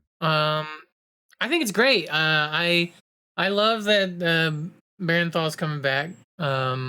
Obviously, massive fan of him. I am curious to how they're gonna do Punisher in. Listen, what The MCU. that shit was violent. Okay, that shit was bloody and violent, and that's what he is in the comics too. I've read I forget one of the comics a while back that had Punisher in it. Majin knows. I don't remember which freaking one. Oh, shit. Welcome back, Frank. I know you Welcome were back, talking Frank. about it. That's the Okay. one. And it is. I mean, even the comics are extremely like gory and violent. Like, are they not gonna do that with this version? So I'm kind of curious, concerned maybe about that. How they're gonna handle that. As for the other two not returning, I kind of hate that they're not coming back because I like them. At least at this point, they're not coming back. Maybe down the road they Yeah. might come back. I don't know for sure. I think it's unclear if they're not coming back because they're being recast, or if they're not coming back because those characters not going to be in it. I'm not sure what it is really, but yeah. But the fact is, right now, is that those two actors are not returning. So those are my general thoughts. About you, Baba? What are your thoughts on it? I think Disney would have been a complete idiot if they didn't bring him back as Punisher. Agreed. Perfect choice. Like, there's no way around it. They're brilliant for bringing him back. I'm a little upset they're not bringing the other two back, but I'm hoping they're not in this season, but they will probably come in the future. Yeah. Because Deborah Ann Wall is just perfection. I have the biggest girlist crush on her. She loves D&D. I love her. They need her back. Yeah, she's been in D&D stuff. Huh? I've kind of heard her name around with D&D stuff, but I haven't seen her in anything. But I think I've heard her in some D&D stuff. But yeah, no, I pretty much agree with what you're saying. Because it'd be kind of, I don't know. They have the option to do what they want with like bringing back who they want to bring back and not bringing who they don't want to bring. But it'd be kind of weird if you're like, all right, we're bringing back these people, but not these people. You know, I don't know. It just, I don't know. We'll see what happens. But overall, I do think it's good news because, yeah, I'm excited that John Bernthal's coming back too because So excited. He's a great Frank Castle. He's a great Punisher. So I love that's him in good anything. news. Yeah, he's great. Like, he's really good in everything. He's good in like everything. I mean, from like Fury to Walking Dead to fucking anything he's been in, he's been awesome. So yeah. He's in something I want you both to watch, but I don't want to tell you what it is because it's almost a surprise. Oh, so. dude, he was in. I was trying to remember the thing I watched him recently. I watched him in King Richard. He was good in that. I need to see that. Yeah, he was good in that too. Definitely a different type of character, but he was good. But Josh, what you need to Josh? hit us What's up. the thing? Yeah, you need to hit us up. I want y'all to watch The Bear. Okay, go watch The Bear. Oh yeah. That's all you had to say, Josh. About to binge the shit out of that. By the way, I think I heard some news about season 2 for that. So yeah, I'll have to check it out. Season 1. But The Bear has been on my list ever since you said it. It's right there. It's so I'm good. ready to watch it. When I want you to message me after every episode, especially that one episode, and you'll know it when it happens. Okay, so you'll know when you see it. You'll know it. You'll know it. All right. So excited he's coming back. Yeah, that's it's great. It's dope ass shit. All right. Well, we can move on to the next thing, which is some Ted Lasso talk. So Brendan Hunt and Brett Goldstein, who play Coach Beard and Roy Kent, are talking about the show's future and are pitching potential spin-off ideas. So executive producer and star Brendan Hunt spoke with Deadline on Tuesday ahead of the March. Whoa, hold on. Season 3 drops in 2 days? Yes. I've been counting down the days. Oh my, I'm hype. I didn't realize it was this week. Okay, I'm excited. Anyway, I'm gonna continue reading. I didn't either until you said that just now. So, I was just looking at I was reading this. I'm like, oh shit, March 15th. It's the 13th today. We're watching anyway, it. We're watching it. Hell yeah. But so this is what Brett Goldstein had this, or Brendan Hunt actually had to say. My bad.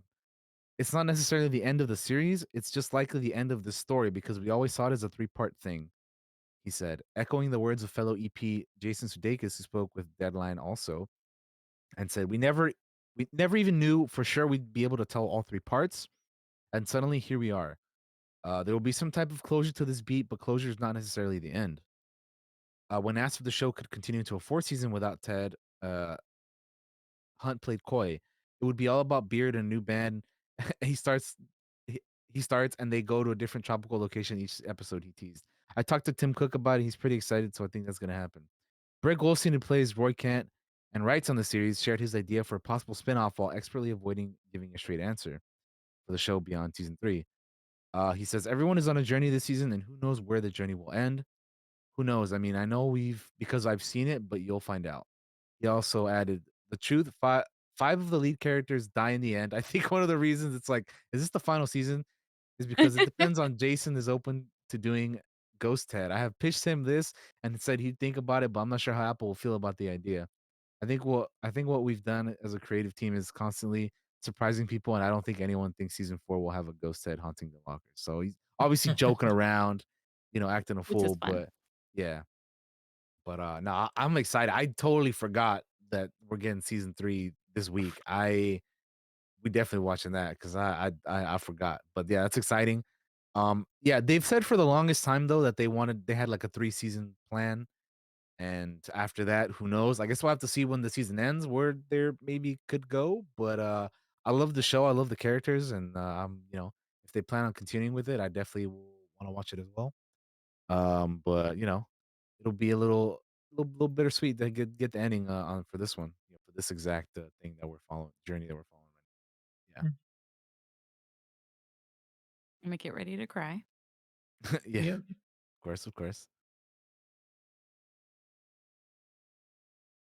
All right. Yeah, if you haven't seen Ted Lasso, watch Ted Lasso. It's so Yeah, Yes. wholesome. It's so great. I Go say that watch all the it. time. It's so good. I I literally watched a reaction for Ted Lasso before we went live with the show. really Oh wow. who's Yeah, watching it? the normies are watching it. So I The watched the normies. Oh, reaction. that's right. They just started it. Yeah. I need to check it out because, like, really, no one's reacting to it, and I know Which it's is a killing shame. That me. show's so I'm good. dying. it's so That's- good. Anybody that will watch it, I will go. It doesn't matter how big or small you are. I will go and watch your reaction to it. hmm All right. Also, I accidentally closed Twitch. Hang on. Open the app. Sorry, Chad. I can't see you right now. I closed you. Did you guys see the preview, the teaser for the Ted Lasso season 3?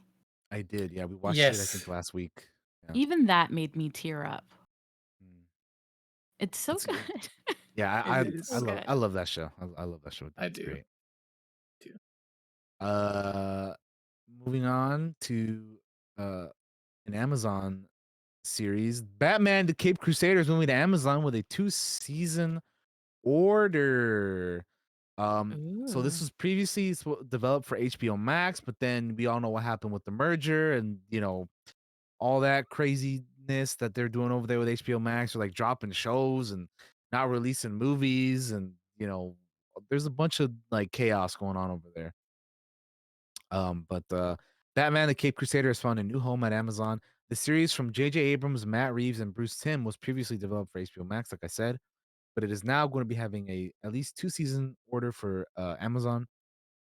Uh, Other streamers, including Netflix, Apple, and Hulu, also tried to get the show on board, but Amazon was the ones that ultimately ended up winning out in the end. But yeah, this is exciting because I love Batman the animated series, the original one from the 90s, and this is gonna be more akin kind of to that because you got Bruce Timm coming back, and you're kind of like going with that kind of same almost vibe and aesthetic of that series, and I'm excited, man. I love Batman. It's gonna be fun. Matt Reeves, I love his movie, The Batman, that came out last year. I enjoyed it. You know, I'm curious to see how this collaboration between all these guys goes, and I'm like very interested in this. We haven't heard too much about it because obviously for a while we weren't knowing if it was gonna happen or not, but here it is, and I'm looking forward to it. So oh yeah, I have a question. Is this part of James Gunn universe? You know how he said like animated people are going to be able to I don't be in live believe action? yeah, I don't Okay. believe so. If anything, this might be Elseworlds. Okay. Um, because yeah, I think this was like this is a project that was already like in development before the whole Okay. James Gunn and uh his partner came in and started doing stuff. So yeah, it'll Do we be know voices yet? I don't believe so. It's it's a shame that Yeah. uh the legendary uh Kevin Conroy is no longer with us, but I don't. There's other like good Batman voice actors, I believe, that were gonna be a part of this. Actually, I think, man, I think Kevin Conroy was supposed to be a part of this Oh. because it was like, yeah, it was they were kind of going off the Batman the animated series kind of vibe, and yeah, it's a shame. It's a shame that he probably will no longer be a part of this, but at the same time, we don't know if they. I don't. I don't even know if they got him to do stuff already or not, but yeah, I Yeah. mean, it's a bummer either way. But I'm Yeah. so looking forward to this and excited to check it out whenever it releases Yeah, on I Netflix. am too. So yeah. All right. Uh, What's next? moving on, we have there's been a lot of Stranger Things actors that are like, "Yo, I'm ready to be done with the show," and now Millie Bobby Brown is like also saying she's ready to wrap up Stranger Things. She said she's ready to create new chapters, to create stories myself that are important to me and focus on the bigger picture. Uh, during an interview with 17 magazine, uh, she said, "I'm definitely ready to wrap up. I feel like there's a lot of the story that's been told now, and we know of it. It's been in our lives for a very long time." She's been playing this character since she was like 12. Uh, which the show first premiered in 2016, and we know that uh David Harbour in the past also said that he said in another interview, it's almost 9 years from filming the first season, and he thinks it's time for it to end. It's time for us to leave the nest and try other things in different projects. He added, and to let the Duffer Brothers try different things as well.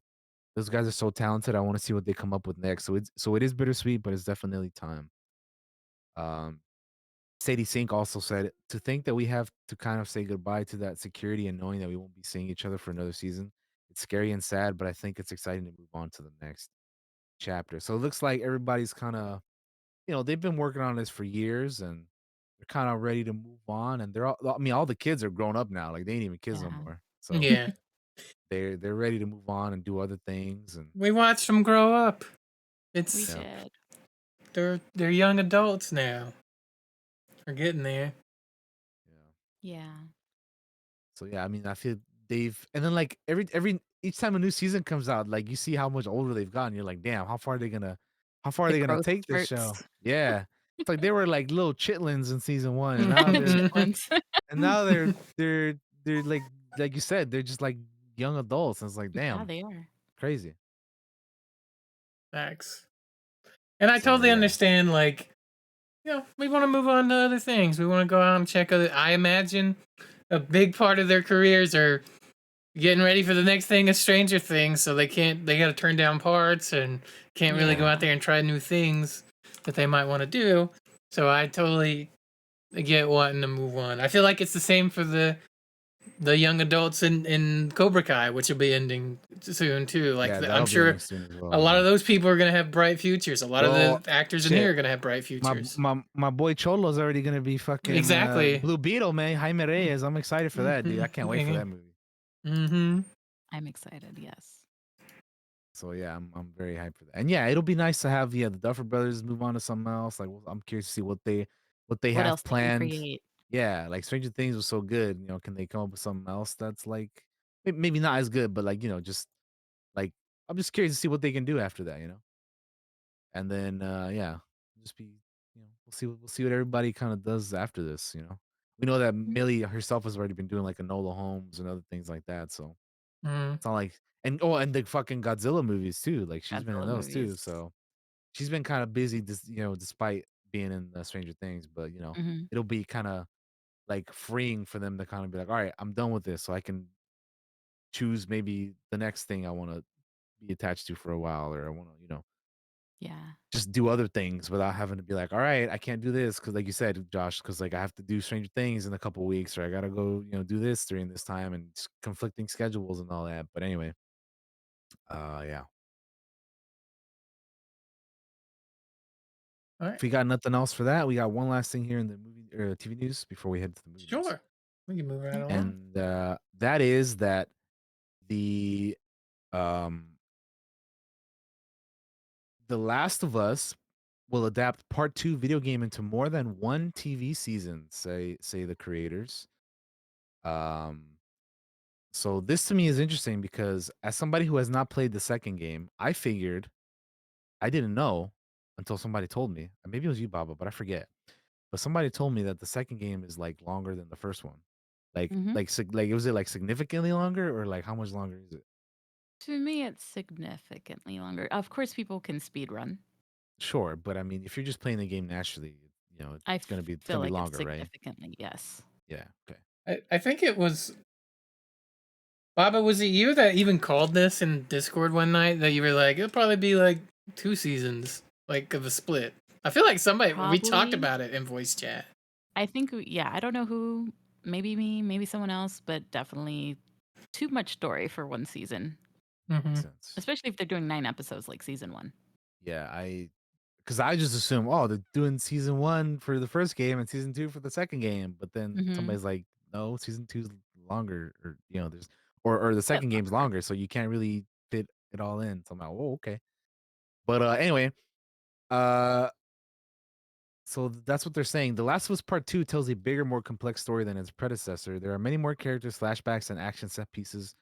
And the creators of the HBO adaptation, Craig Mazin and Neil Druckmann, confirmed to GQ that the events of Part 2 will span more than one season.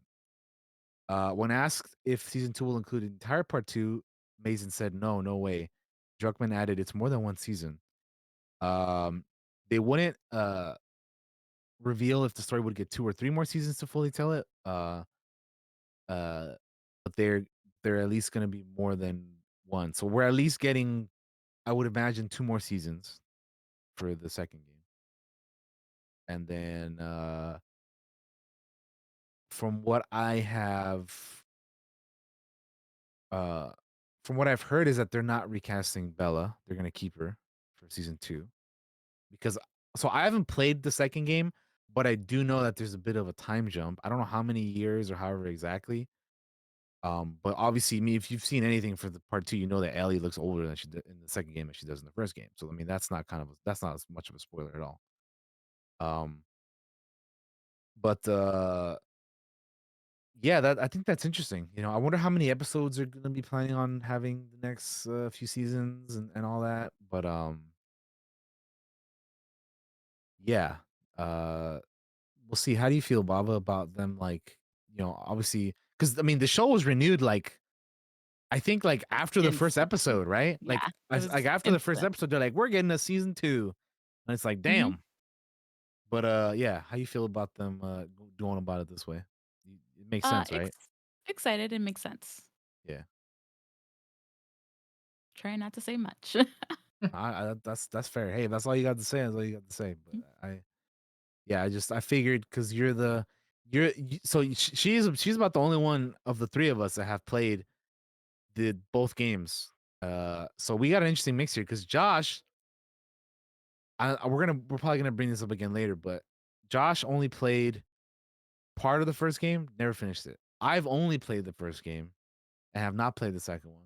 Baba, the big The Last of Us fan that she is, which is why she's here, has played both, and probably, well, the first one you played multiple times, yeah, and then the second one, I don't know how Mhm. many times you've played, but I'm on my second playthrough of the second game at the moment. okay, gotcha. All right, gotcha. But anyway, yeah,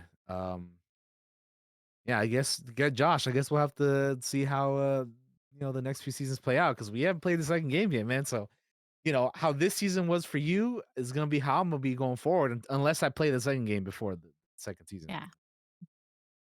But yeah, that's another game. I was talking about earlier about not having a PlayStation. I haven't been able to play. Wait, this one came out for PS4, didn't it?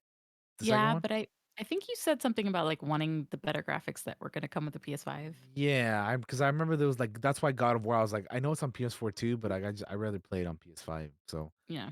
I might just wait till they come on PC and I'll Steam and I'll play them. But there are a few games that I want to play, and that's it's another one that I might be interested in playing is The Last of Us Part 2 because I haven't played it yet. But anyway, Excited for you to play. yeah. So that'll do it for our TV news. If we got nothing else to add on to The Last of Us I don't have main split. anything. We can roll right into the movie news if you would like to, sir. Indeed, we got a few things to talk about here on this one. as Okay. well. Um, so yeah, if you guys are ready, we're gonna go ahead and talk about the first piece of the movie news. What do we got? The first one is we got some some shakeups over Oh, yes. at the Lucasfilm and Star Wars land. The Kevin Feige and Patty Jenkins movies have been shelved, and then Oh, Taika Waititi is looking to star in his own film. So this is coming to us from cool. a Variety. Uh, the last Star Wars movie we've had in theaters was The Rise of Skywalker in 2019, and since then they've been trying to just get the next movie going. Originally, they said they had Patty Jenkins' Rogue Squadron coming out in December of this year, but it's been kind of, you know, things have been kind of moving all over the place, and now we're not even getting her movie. It was at one point in time, it was said that she was gonna be like taking a break for that because she was gonna be working on Wonder Woman, but now like she's not even doing Wonder Woman 3 anymore, and it's like, now even Rogue Squadron's not happening, and Kevin Feige was trying to do his movie, and that's not really happening either now. Uh, so I think it's kind of a shame because I wanted to see both of these movies. Like, first of all, like Rogue Squadron, Patty Jenkins, I would have loved to have seen that.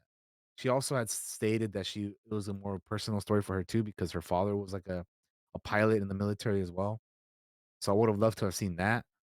And then Feige's, I just would have wanted to see his because he's Kevin Feige. We had no idea what his movie was going to be about, but I was excited because he's Kevin Feige. Hmm. But now we're not getting either one. So yeah, it's it's kind of a bummer, but yeah, it is what it is. But also in regards to the Taika Waititi movie, he is I believe currently uh writing it, and he wants to like also, star in it, which would make sense because we've had Taika Waititi in Star Wars as a voice, but not like him himself. So he Hmm. could definitely play a character as him being him. Because there's been multiple instances of you know, Star Wars people playing multiple characters, like one being like Clancy Brown's a good example. He plays several characters in the animated world. He's the characters in Clone Wars and Rebels, and then he also showed up in The Mandalorian in live action. So it could be done. It's happened before, so that'll be cool. Um, but yeah, I'm a little bummed out by some of this news that we're not getting some of these movies anymore. But you know, I don't know. Yeah. At the same time, I we didn't know a whole lot about them. But anyway, yeah. I am bummed because I wanted to see what those movies were gonna be, obviously. So it's kind of a bummer that they got shelved. And I'm yeah, just gonna say it, and I don't mean this to sound shitty at all, but I'm really cooled on Taika after Love and Thunder, like a lot. Um, so I'm not disappointed. I'm not sad or anything, but I'm not as excited as I may have would have been as before you once were. Thor. Yeah, Yeah, like like he kind of lost me a little bit on that one. Um, so that's kind of my thoughts on it. I really wanted to see those other two movies, but I guess we won't now at the moment for a while. I guess maybe who yeah, knows. yeah. How about you, Baba? Any thoughts? As the Star Wars expert that I am, Of course. which is a lie, I go to Josh and Daniel for all my Star Wars questions because I don't know much. Uh, I was excited to see those, especially something from Patty in the Star Wars universe. But you know, things happen. Yep, things happen indeed. So I'm excited to see what we do get because I'm as a newfound Star Wars nerd, I'm a foundling. Is that correct? Is that the Foundling, term? yes, Yeah. yes, I'm a that is a term. foundling that's just learning the beauty that is Star Wars. I'm loving what we're getting. I'm loving the new stuff Hmm. that I can just fall in love with. And then have Daniel and Josh explain everything to me. Yes. What does Look, this dark saber mean, Daniel? we love talking Star Wars. We've done it on the show multiple times. We go on deep dives. we get sidetracked by it at times when we don't mean to. We can't help it. It's our passion, right? Like, Yeah. it's if I had to choose a franchise, one franchise forever for that would define me, they would be Star Wars. You know, out of everything else that exists out there. Absolutely. Yeah. You know, with these two movies getting canned, it makes me wonder. Ryan Johnson was also like in talks to have his movies like a couple other movies once upon a time for Star Wars. And I'm like, how are those not canceled yet? Because this dude is a busy ass. He's a busy motherfucker. He's doing like 50 glass or Knives Out movies. He's Yeah. doing the fucking Poker Face show on Peacock. Fuck yeah, that's And true. That's somehow he's him. I like, didn't know that was him. yeah, yeah, that's him. And then it's like, how are his movies not canceled yet? We haven't heard anything about those in forever. But like the Kevin Feige and Patty Jenkins ones are somehow not happening anymore. I'm like, what? Like what are they doing over there with the development stuff? How are they like, we're moving forward with these. No, we're not moving forward with these. Because again, I haven't heard anything about his movies in a while either. So I don't know, man. I don't know how they decide what's what. Because he's a busy ass dude. Like I said, making all these Knives Out movies and Poker Face and like how is his stuff still in development when he's busy as hell? Well, they're different distributors, different production companies, different people putting their money down, right? Sure, but I mean, he still has to at some point get on it and start working on that too, right? I mean, True. I don't know. It's just Dude's got weird a how that packed works schedule. sometimes. Yeah. Yeah. Anyway, Celebration will be interesting. Maybe we'll. yeah, that's next month, by the way. I'm excited. Maybe we'll hear something. To We gotta hear hear about that something, stuff. right? Yeah. Oh, About for some of sure. this. They're not gonna stream any of the panels, unfortunately, but they'll still have like, you know, So I think unfortunate. I think there will be like a stream that they do, but it won't be like they won't be showing the panels. So whatever. Anyway, we can move on. All right, what's next? We got some news about Michael B. Jordan wanting to spearhead a Creedverse over in Amazon. So he Yes, wants please. to do stuff in film and TV. Creed 3 racked up 100 million global or 100 million plus global opening weekend. And now he wants to spawn a universe in both film and TV. There have been meetings with the star and filmmaker Michael B. Jordan about various Creed related projects in the past year. The plans for the scope of the universe have gotten bolder in the wake of Creed 3's big debut. Details are sketchy, uh, but but this is from Deadline that they hear that an anime series is connected to the Rocky spinoff IP, and that there's also ideas for a companion live action TV series. With Michael B. Uh, Jordan involved? so the percolating is the potential project centering on Adonis Creed's daughter Amara, uh, who made her film debut in the Creed 3. Also previously announced, a Drago spin-off movie is in the works at MGM. The film would center on Rocky Balboa's foe, Russian boxer Ivan Drago, and his son Victor Drago, who was introduced in Creed 2. There had been some chatter that the Drago offshoot would lend itself to a series, but according to sources, the intention remains to keep it as a movie. So far, the script has been commissioned, but it's unclear whether it would get made. And then, obviously, the prospect of more Creed movies, with various ideas thrown around for live action and animated movies. Creed or Michael B. Jordan told Deadline that building the Creed universe is something that he's really excited about. Through 3 movies, the Creed franchise is approaching the $500 million mark at the global box office. So looks like there's gonna be a lot more Creed. To answer your question about maybe him being in the was it him being in the live action series? Was that what it was?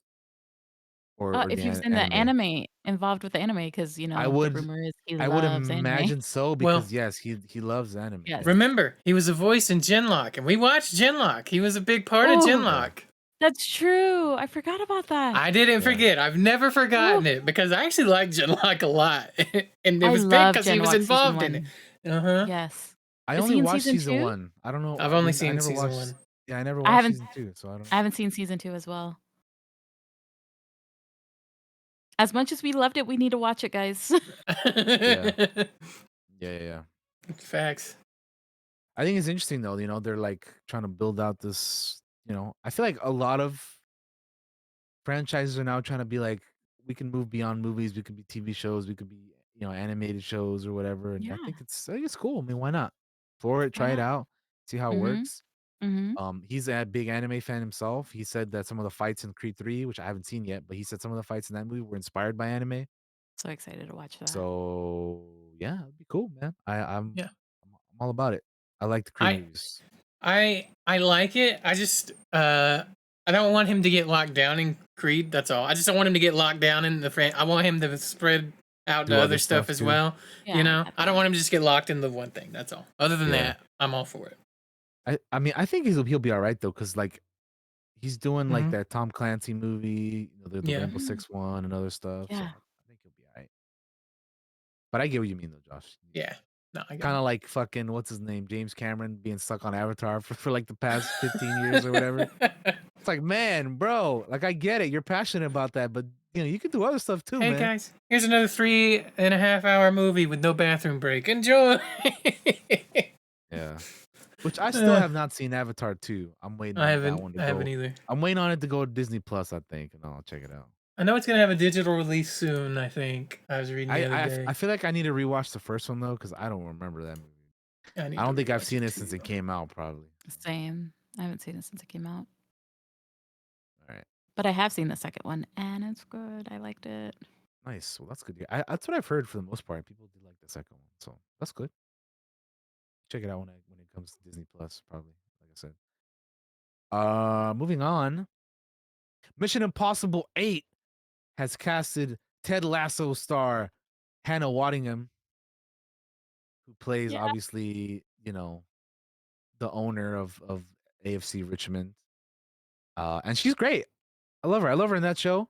Mm-hmm. I think it's cool that you're gonna be adding her onto this Mission Impossible franchise. Yeah, Christopher McQuarrie, director of these movies, posted a picture of her on Instagram with the hashtag Godspeed, hashtag Dead Reckoning. So yeah, that's pretty cool. I figured I'd throw this in here because the three of us love Ted Lasso and we love her, so And we be love fun to talk about. her. Oh yes. Oh yes. Love her. Love her. Absolutely. So yeah. Do you think oh sorry. No, This go is for it. totally random. Do you think she could play if they ever did a Resident Evil 8 movie? If she could She play could you play know who? the big mommy, the fucking lady Dimitrescu.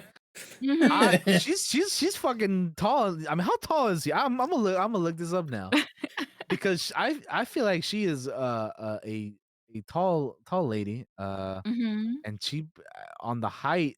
I mean, I'm sure she would. I think she could probably do it, but I'm just curious about her height now. How old is? Yeah. Let me see. She is. You know, Baba, I had never She's- thought of that, but you're right though. She totally could be Lady D. Right? I didn't So think about it until I she's- saw the picture right there. So she's 5'11". So yeah, I hadn't thought of her as that, but I could see it. All Yeah. I'm saying is she gives mommy vibes. Mm-hmm. Mhm. Mhm. I agree. Mhm. But Mhm. but yeah. But yeah, she's joining Mission Impossible. And that's cool. We love her, and we that's dope. Yes, Another I wanna reason, see her another do reason to things. watch this movie. Yeah, I'll watch her in anything too. We Did love you know, her. Baba? She was in an episode of The Willow Show. Oh no, was she? She was, yeah. I need to check it out. I just Which didn't the- want I didn't get on that train for Willow. I mean, it's the show is, I it's just never saw the movie, so I just didn't have Yeah. that connection. Don't feel the bad, movie- Baba. I skipped the show too. The movie is fine. The movie's fun, but the show is like I don't know. It could have been better, but it's fine. It's not, it is what it is. But she was in an episode of that. I just thought I would bring that up real quick. Anyway, um, to close out our movie news, we have a couple of trailers here to watch, and then uh, I love trailers. so I haven't seen these. This will be my first time watching these, but I don't think I've watched them either. we have two trailers. The first one is gonna be for the Super Mario movie. Hey, yo, the Super Mario Brothers, let's do it. Yeah, Mario and Luigi Mario. Oh, hell yeah. But anyway, yeah, I haven't seen these, so we're about to check this out. When you guys are ready, let me know. I'm ready. All right, 3, 2, 1, go. Actually, I'm looking forward to this. I think this movie looks fun. I'm gonna take the nephews and nieces, man. It'll be fun. Oh. Where am I? Ooh, fresh meat for the grinder. Oh man. Pay him no heed. He is cute, but he is. There's gotta be a way out of here. There's no Music. The only hope is the sweet relief of death. Damn. Oh no. Jesus. The way it giggled. My army! Koopas! Goombas! Whatever those things are! Oh. Oh. We will destroy the Mushroom Kingdom!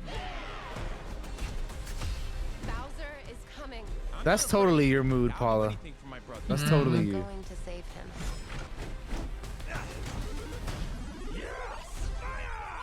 Fire Kong, let's go.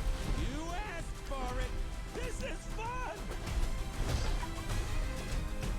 Look at all the carts. Mario Kart time, baby. The Rainbow Road. Let's go, dude. That's cool.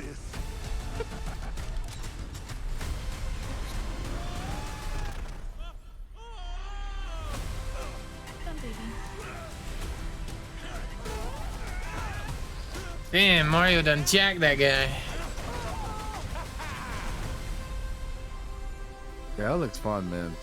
This movie looks like a blast. I'll say it. It does. It looks fun. I want to see it. It does look fun. Yeah, I definitely want to check that out. Very nice, very nice. It's just gorgeous to look Kaya at too. jumped. She's also excited because she jumped in the middle of that trailer. Oh wow. Yeah, I did see Yeah, it. oh, yeah, she's on camera right now. Look at that. Hi, Kaya. She's like, give me the snacks, Baba, please. She Please, wants out. the So. snacks. In our break, I'll take her out. Yeah, yeah. Well, we're almost done. We're fixed to take a break, yeah. The next trailer we have here, also one that I have not seen, but this dropped last night, I believe, during the Oscars. Yeah, I have not seen it Ooh. either. It is the Little Mermaid official trailer. So I haven't seen this yet. Like I said, we're about to watch it live first time. So when Okay. you guys are ready, I'm let's ready. check it I'm out. ready. 3, 2, 1, go. All hands on deck! Abandon ship!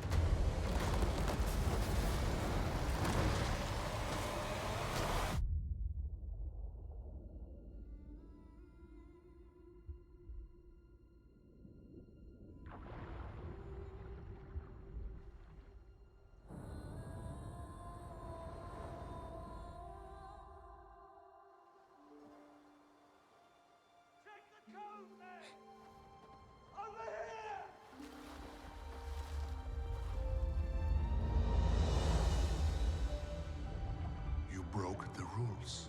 You went to the above world. A man was Oh drowning. man, I Javier had to save Bardem. him. This obsession with humans has to stop. I just want to know more about them. Ariel, don't!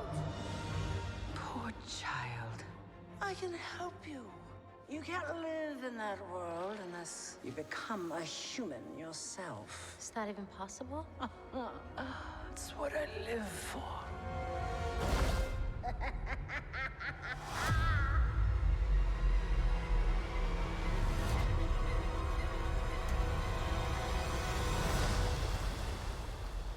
Something about you seems different. I can't quite figure it out. She got legs, you idiot. This voice is nice.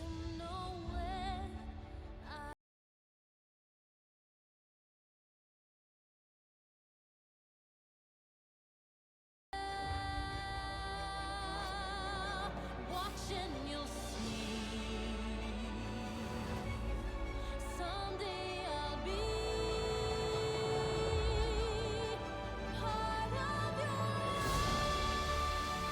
He's a human. You're a mermaid. That doesn't make us enemies.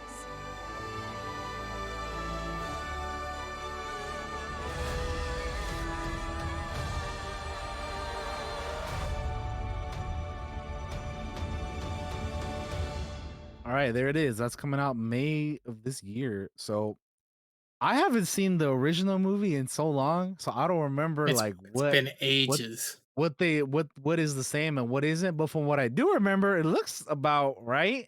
I think uh what's his name? Halle Bailey, is that her name? Hey, Bailey. I think she has a hell of a voice, which makes sense because she is a singer, right? Yep.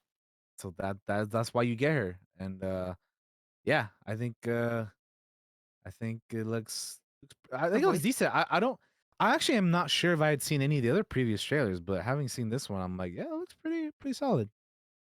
So That was my yeah. childhood right there, guys. Just so that you know, we just saw it right there. So Baba was she's all about it. She can't wait for this Yes, one. Yeah. cannot wait. That's There was cool. this moment when they were like, "There's something different about you," and they say the legs, and she did something with her lips, looked just like Ariel from the cartoon. She's gonna be so See good. stuff like that I don't remember because I haven't seen it in so long. But Baba Yeah. knows. So that's cool. Oh, All I'm so right. excited. Very cool. Yeah. Josh, any thoughts on that? Had you seen any of the previous teasers or trailers or anything before? No, not really. Other than what I think we've seen like photos and stuff previously, but I haven't seen any Yeah. previous trailers or anything. I think it looks fine. You know, I haven't watched any of the previous live action adaptations of the animated movies that we grew up with. I know some of them are a little hit and miss. So I'm kind of curious. This one, the trailer makes it look great. So I'm hoping for everybody that's excited for it, they get what they want out of it. Yeah. All right. Cool. Well, we got one last thing here before we go on our break, and that is we'll quickly talk over the Oscars because they were last night, and we got some winners. And yeah, we'll go ahead and cover. I didn't watch the Oscars, but I watched like the in memoriam thing that they do, and I also watched Lady Gaga perform the Top Gun song, Hold My Hand, I think it's called, something like that. But yeah, I watched her perform that. That was really good. Like just watching her like just stripped down, like, you know, barely any other like instruments with her. Like it was good. It was really good. She's seems like a very good live singer. So that was nice. But the complete Oscars list, we're watching this from THR, Hollywood Reporter, obviously. Um so looking through this list, what are some of the stuff that stands out to you guys? I have not seen every Oscar nominated thing yet. I plan to, but I haven't yet. But what do you guys what stands out, like, if anything? Uh, so I've not seen Everything Everywhere. I need to watch it really bad, apparently. So I'm going to. Yeah. I haven't had a chance to yet. But that one was like the one that kind of cleaned up, right? Like it won It won a lot. like Yeah. 7, right? Wasn't it like 7 Oscars or We something like got that? Best Picture, Best Directing, Best Actress, Best Supporting Actor, Best Supporting Actress. Uh, what else? Best Original Screenplay. Yeah, it got a It lot, cleaned as up. you can tell. Yeah, and then yeah, that I think I think that's all it won. But yeah, it won quite a It bit. won Oh, editing Best as Film well. Editing. Yeah, Best Yeah. Film Editing. Yes. So yes, yes, yes. 7. That's a lot of Oscars. That's a lot. So apparently that movie's good and I need to watch it. Yeah, dude. You gotta find out about the greatness that is Rakakuni, man. Mhm. Yeah, I need to watch that. But yeah, I think it's cool that they won. Mhm. All that they did. It was a pretty enjoyable movie. Also a very like new, unique idea that isn't like a sequel or a remake or a whatever have you, right? So that's cool, man. That was For really, really sure. dope. Our boy Brendan Fraser. I know the internet is very happy today. He won Yes. for The Whale. I still gotta watch that one too. I haven't seen it yet. I'm gonna say something that it might sound bad, but I don't mean it to sound bad. When they give speeches, I have a hard time watching speeches, and it's not because the speeches are bad. It's because I feel like I'm looking at something so personal that it's so hard for me to watch it because I get emotional and I start crying, man, and I can't do that. I did the same thing for Short Round winning the best supporting role. You know, when I saw his speech, I was like, I feel like I am seeing something so personal that it's hard for me to watch. It's not like it's cringe bad or anything. It's so heartfelt and so awesome. It's hard for me to watch it because I feel like I'm spying on this private moment that it means so much to this person. You know what I mean? Did you see him, Ke Huy Quan and Harrison Ford hugging after like Yeah, he won or I did whatever? see it. That was like, wholesome. That was "Aw, wholesome man." as hell, bro. I was like, I was so crying. And I saw a picture of like them hugging from last night, and then like them hugging like during the Indiana Jones movie, and I'm like, damn, Yeah.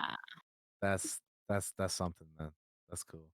And then Michelle Yeoh, dude, best Yeah. actress. She's well deserved. She's been in the game for a while, so good to see that she won one. And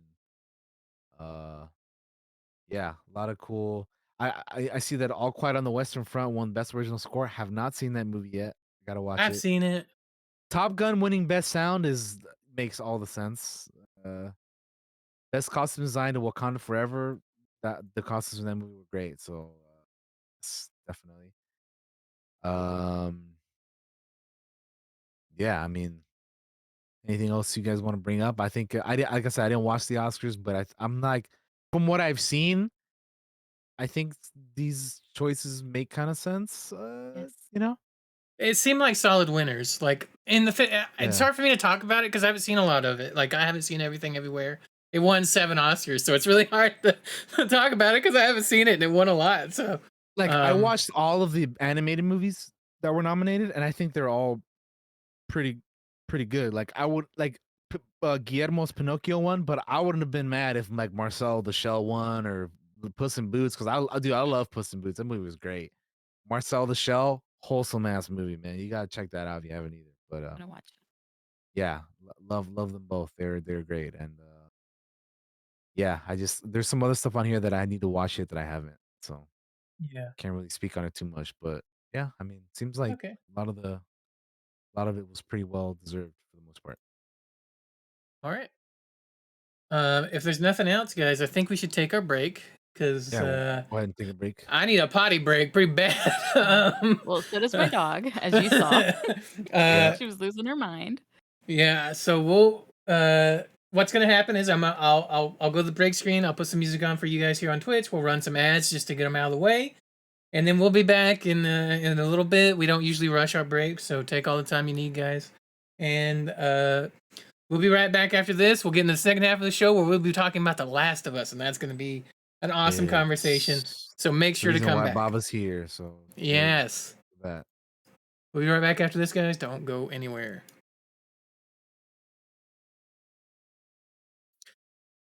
Hello, everyone, and welcome back to the Clockwork Cantina. Now, I hit the wrong button, and you can't see Baba, but there she is.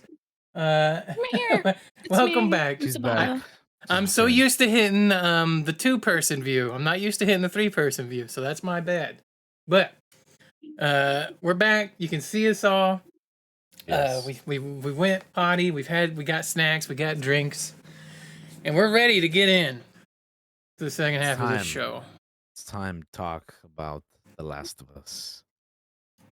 So, you haven't seen it yet. This is your chance to get out of the chat. This is your chance to binge all 9 episodes right now. I'm just kidding. I mean, Lucy could probably do that. She did it for Mando. The way she did Mando's the first episode, yeah. She did it in like 10 minutes, bro. I was impressed. I was like, wow. I didn't think she was serious. And then she's like, yeah, I'm ready to go. And I was like, what? I didn't think she was at first either, but then as soon as she was like said it again, I was like, oh, she's gonna do it. But yeah, no. guys. So The Last of Us. This is your chance. If you haven't seen it and you're watching this show and you've watched us for the news and see our awesome friend Baba has joined us and wanted to check out what she had to say about the gaming news portion, now's your chance to walk away and come back later because we are gonna spoil it. You know, and watch the show and watch this after you've seen the show. Yeah, because we're gonna talk about it all. That's your one warning. Warning is over from this moment forward. Consider spoilers free game. Yes. DT, go ahead and lead us off with the discussion. You're usually the one that's good at this, and I'm pretty bad at it. So after you, sir. HBO Max or HBO's The Last of Us, they obviously adapted from a video game that was released in 2013, which is crazy to say is almost 10 years old now. Yeah, they announced a few years ago the cast and everything. And I was like, oh man, they're getting fucking Pedro Pascal as Joel, and they got Bella Ramsey as fucking Ellie, and it's like, oh man, and Gabriel Luna as Tommy. It's like, dang, dude, they're pulling up this cast.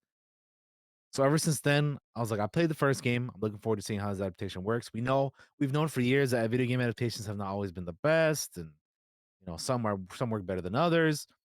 But I have to say that after seeing the entirety of this first season, I think this is without a doubt one of the greatest video game adaptations, regardless of movie or TV show, that has been created and adapted thus far. So we usually start these off with saying, "Did you like it?" Right?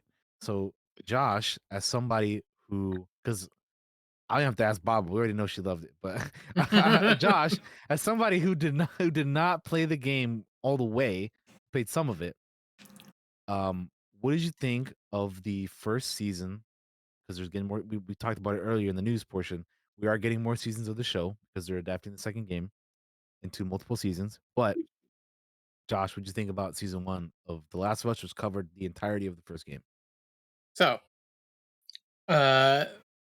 we've watched trailers previously. I have one playing right now, leading up to the release of this show, and we were all really excited to get to see it for a couple reasons. And we talked about it on the show, which is like I've only played the game up to a very certain point early on, and DT played the game, played all the games. So I played the first game a Yeah. couple times. I played it in normal difficulty and also through grounded. But yes, so yeah.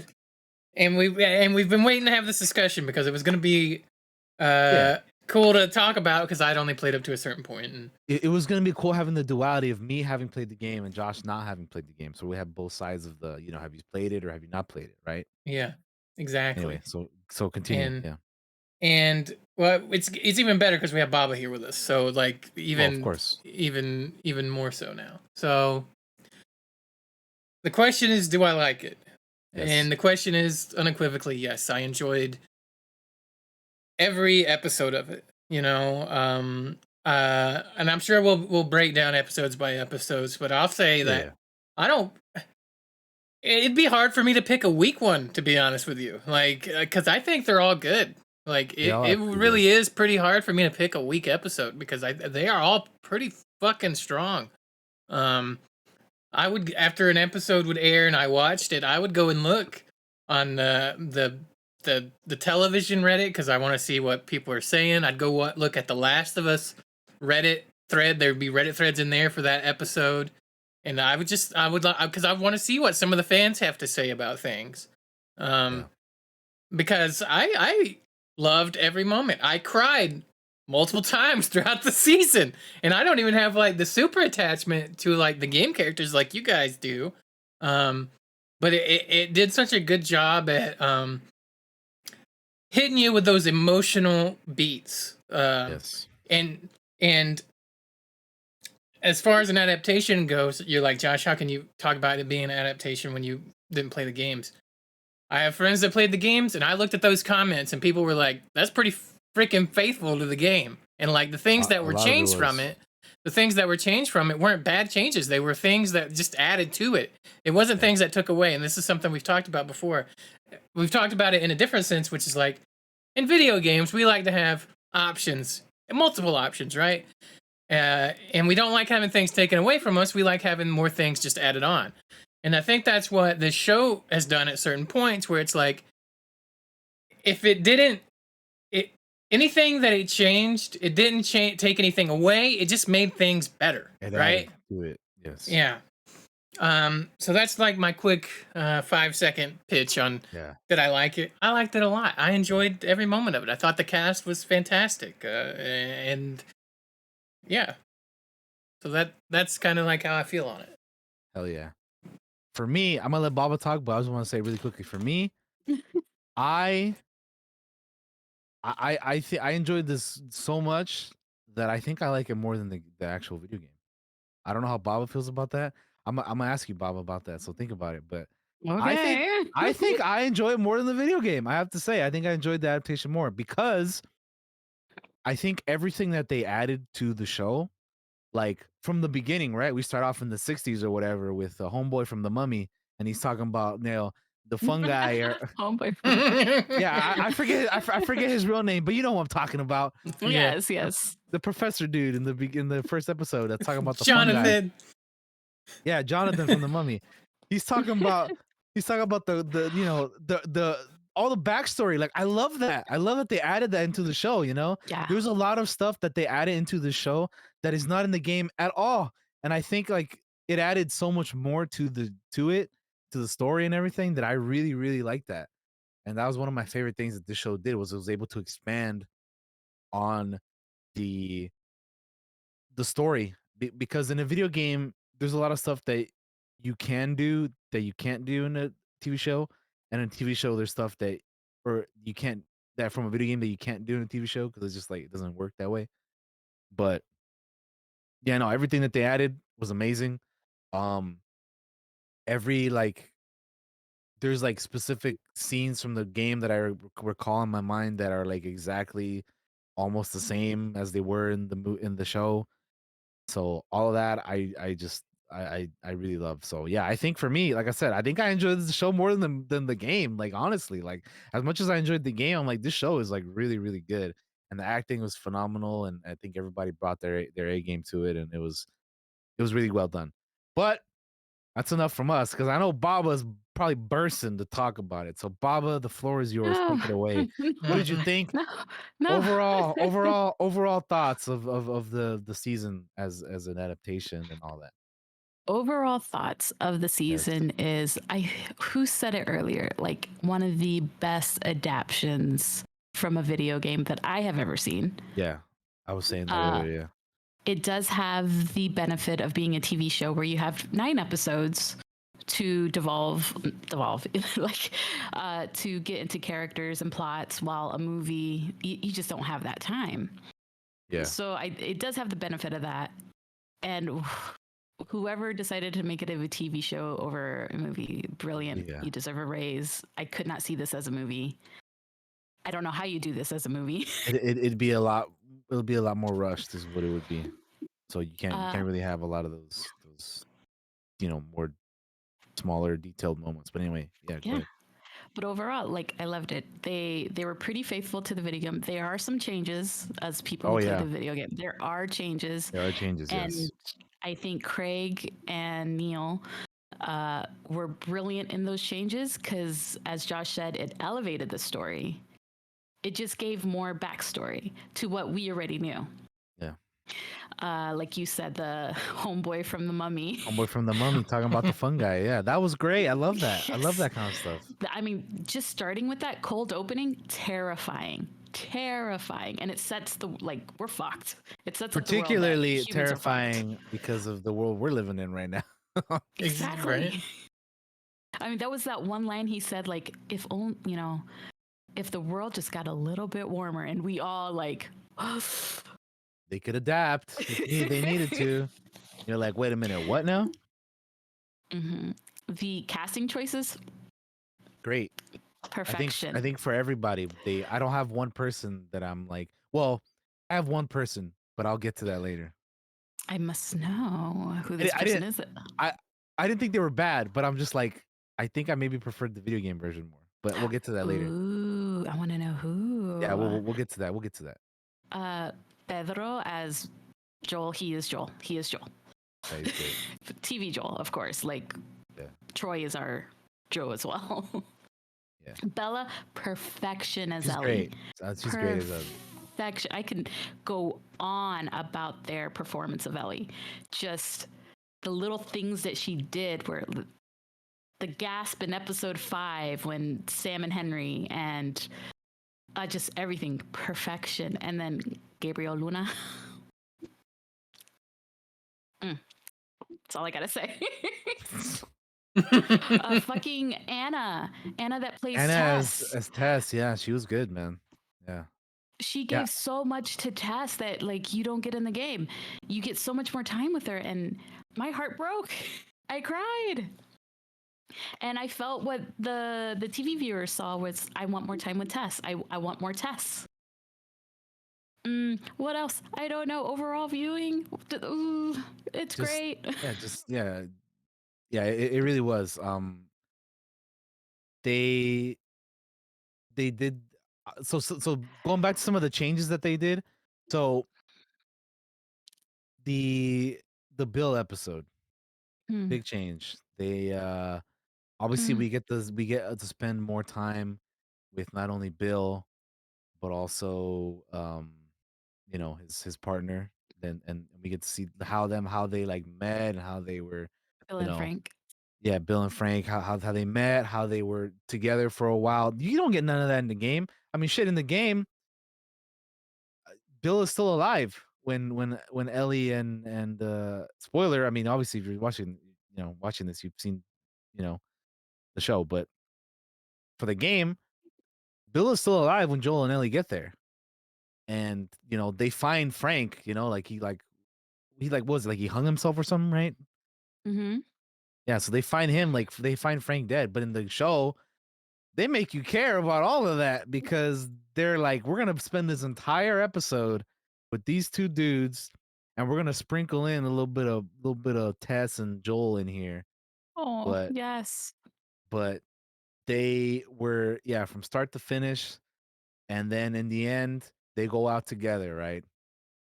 And it's not one being alive and not the other. So changes like that I thought were good for like the emotional, like kind of story beats they were trying to go for. And yeah, I thought it was well done. Another change that I thought was very interesting was uh Sam. They made him deaf in the show, whereas in the game he was not. They went for your heart with Sam. Well, they did that with every character. I mean, like they started with like, and like I feel like every episode they had somebody that you care about, and then they die the same episode. That's true. It's like the first episode you have the daughter. Second episode you got what, Tess. Third episode Bill and Frank. Fourth episode like each one, and Sam and his, it's like Sam and each Henry. episode. Yeah, Sam and Henry. Each episode was like somebody. Like damn. Yeah. They No, did a they good went job for the with throat that. with Sam. They went with the throat. They made him younger. Yeah, and that too. And made him deaf, which was such a brilliant choice because it makes Sam and Henry just that much closer, their communication that much better. And yeah, I was sobbing by the end of episode 5. But so was I at could the end of imagine. episode 3. Yeah, I could imagine. Yeah.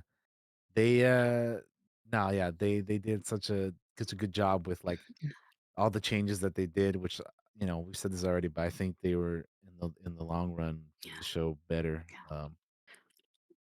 You mentioned Bill of Frank and how it's different from the video game. But what was brilliant about the video game is, as you know who played it, there's letters all throughout the game, and you can read about someone's story. And so in the video game, when you come across Bill, you learn about Frank from a letter or two and how their relationship was. And what I loved about the Bill and Frank episode, even though it was different, like the first time they jump into the future after Frank and Bill meet each other, it's a fight scene. And that fight scene is it resembles very much the last letter that you get from Frank to Bill. That's cool. So even though they changed it, it's still almost the same story. Yeah. Of how Bill and Frank were. Right. No, yeah, that's a good point because I feel like they do that with other things as well. throughout the show, and it's just again just what a great way to adapt something, man. Like what a, how so well done, so well done. One of the greatest episodes of television, probably I've seen. I think another change that they did between the game and this is they had less of the like clickers and all those other things that you fight in the game. Because when you do see him in the show, you're like, oh shit. Like remember the scene when the Sam and Henry episode when they're like running away Mhm. and escaping, and then the bus charges in, and then all those fucking they all pop out from the ground. And you're like, oh hell nah. They all just run out, and you have the big dude. He literally like picks up a dude and like slams him to the ground, right? Bloater. Yeah. Yeah, the bloater. So you're like, what the hell? Like that is insane. Like I played the game and even I was like, hell nah, bro. That's no. Get me out. I would have dipped out of there so fast. No way, dude. Did you see the behind the scenes for that episode? Where Uh I watched some of the you know how the end of the episodes after would the have episodes, yeah, they would have that stuff. I watched that, yeah. they had a field and they built that cul-de-sac. They built it from the ground up. That's cool, man. Amazing. Yeah, so well done. If I could jump in here for just a second, Ah. the one of the things I just wanted to bring up because I'm gonna forget because I No, am no, gonna you go forget. for it. I know I've been talking a lot, so go ahead. No, jump just in, one of man. the things. Just one of the things I wanted to say, and it's been on my mind, is like I just love how it respects the voice actors and gives them fucking roles in the show. Like the actor that plays Tommy has a role in the show. Troy has a role in the show. You know, like that. I read somewhere that Troy was thinking he was just gonna be like a clicker or a bloater or something. And he's like, no, I actually get you can see my face, like you know, I'm there, you know? So Mhm. that's pretty cool. And then also, the Baba told us about the or she brought up the one from the finale with Laura Bailey playing one of the Mhm. if you want to talk about that, Baba. No, Joshua's. Oh no! I want to shout out one last time, which was Ashley Johnson. We obviously can't forget the OG, right? Yes. But Baba, you can talk about Laura Bailey because you were the one that pointed it out to us, and we didn't even Yeah. realize it. Well, I only pointed it out because the internet pointed it out, where Laura Bailey was one of the nurses in the finale at the end. Amazing. And also, that's yes, pretty Josh, cool. Ashley Johnson was pretty good in that. And then Ashley Johnson as Anna, Anna, yeah. Ellie's mom. The mother, yeah. Another addition from that's not in the game. Yes. So good. Which leads me to say that it was cool seeing the explanation as to why Ellie was immune with that. Because Mhm. you never find out why in the game, you know? So You do it's like not. that is pretty cool to see. And then not only that, but seeing the relationship that Marlene had with the mother too, with Anna. So it was yeah. It was You were saying something, Joshy? another scene that was crazy. What was I gonna say?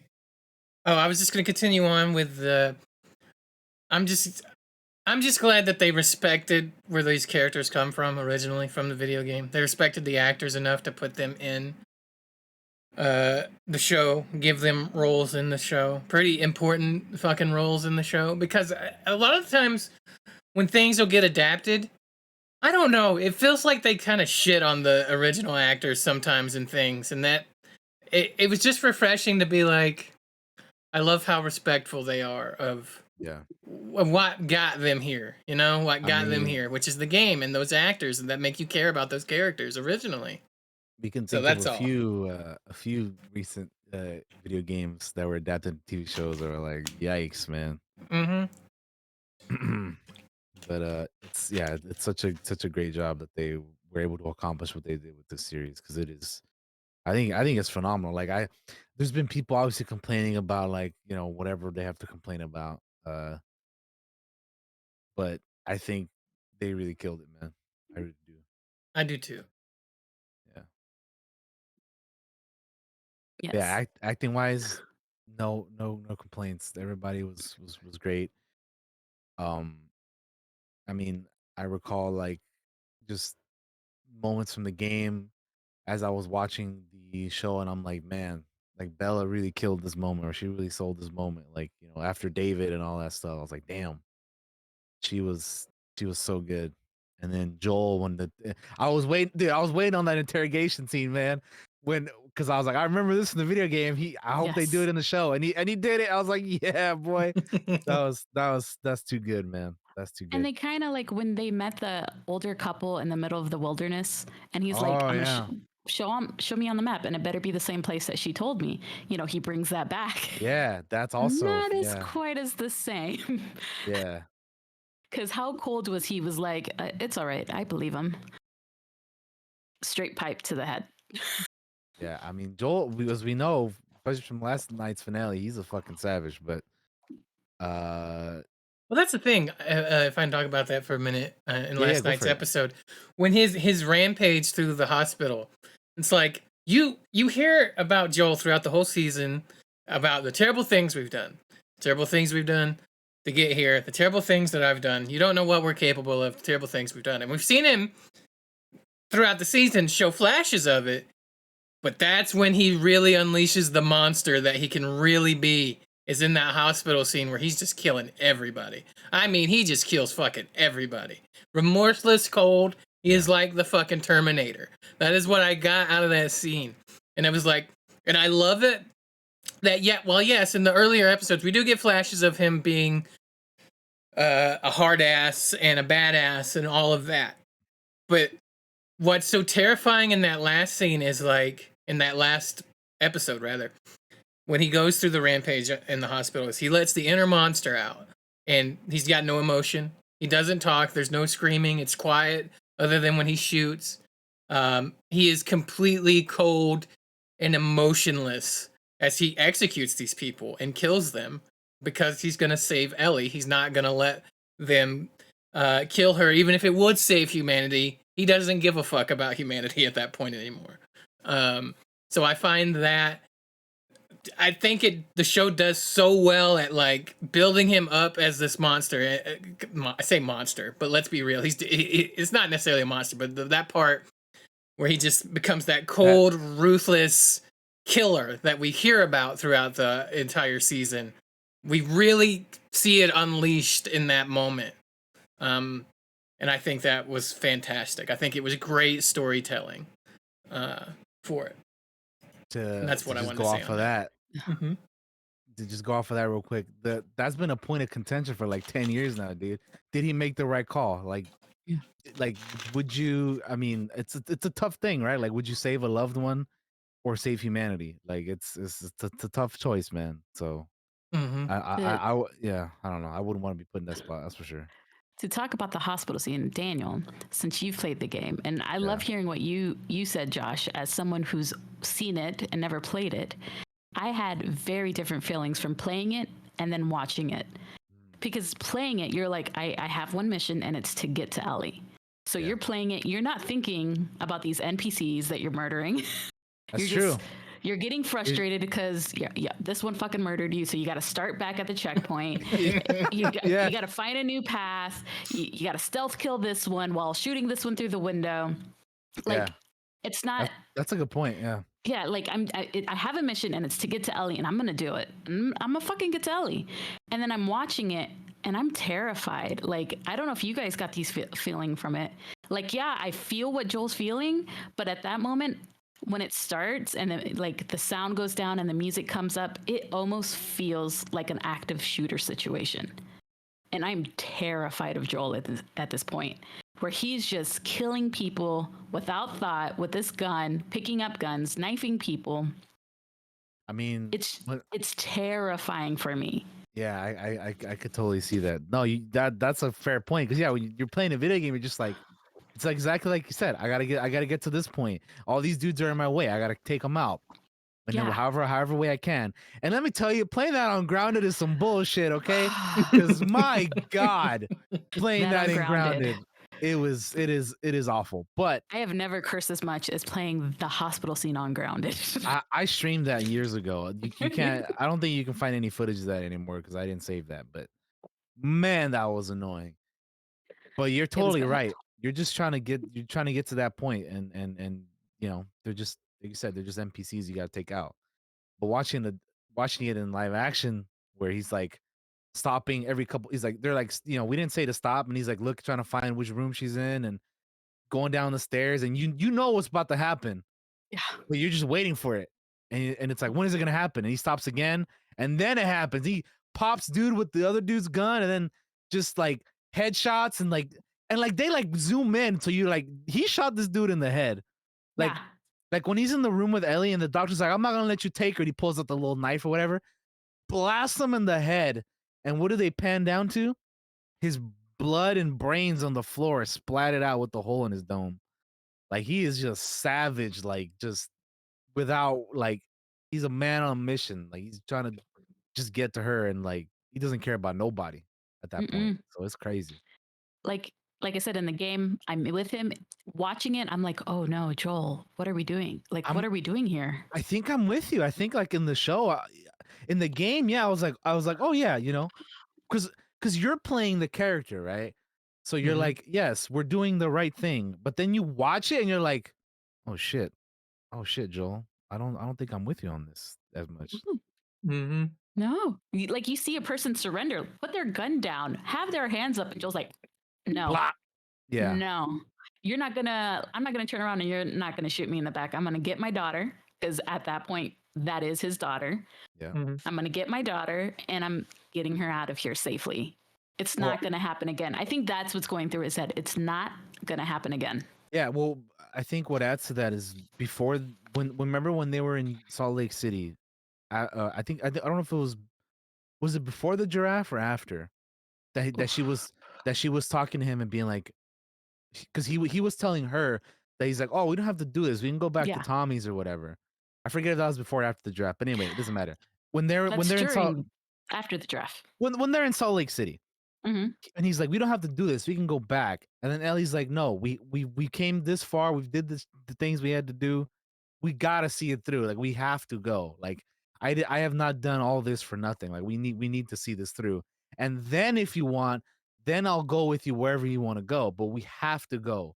We have to go. So all this time we're kind of looking at Joel, and I can just hear him like, that's what I was thinking of while he was on the rampage. Cause he's like, I gotta get her out of here because like all of that. So that's kind of what was going through my mind, that conversation when he was just going in there gunning everybody. Cause he's like, because he gets knocked out, he wakes up and he's like, where is she? Like what do you guys, what happened? Like what's going on? Like I want to see her.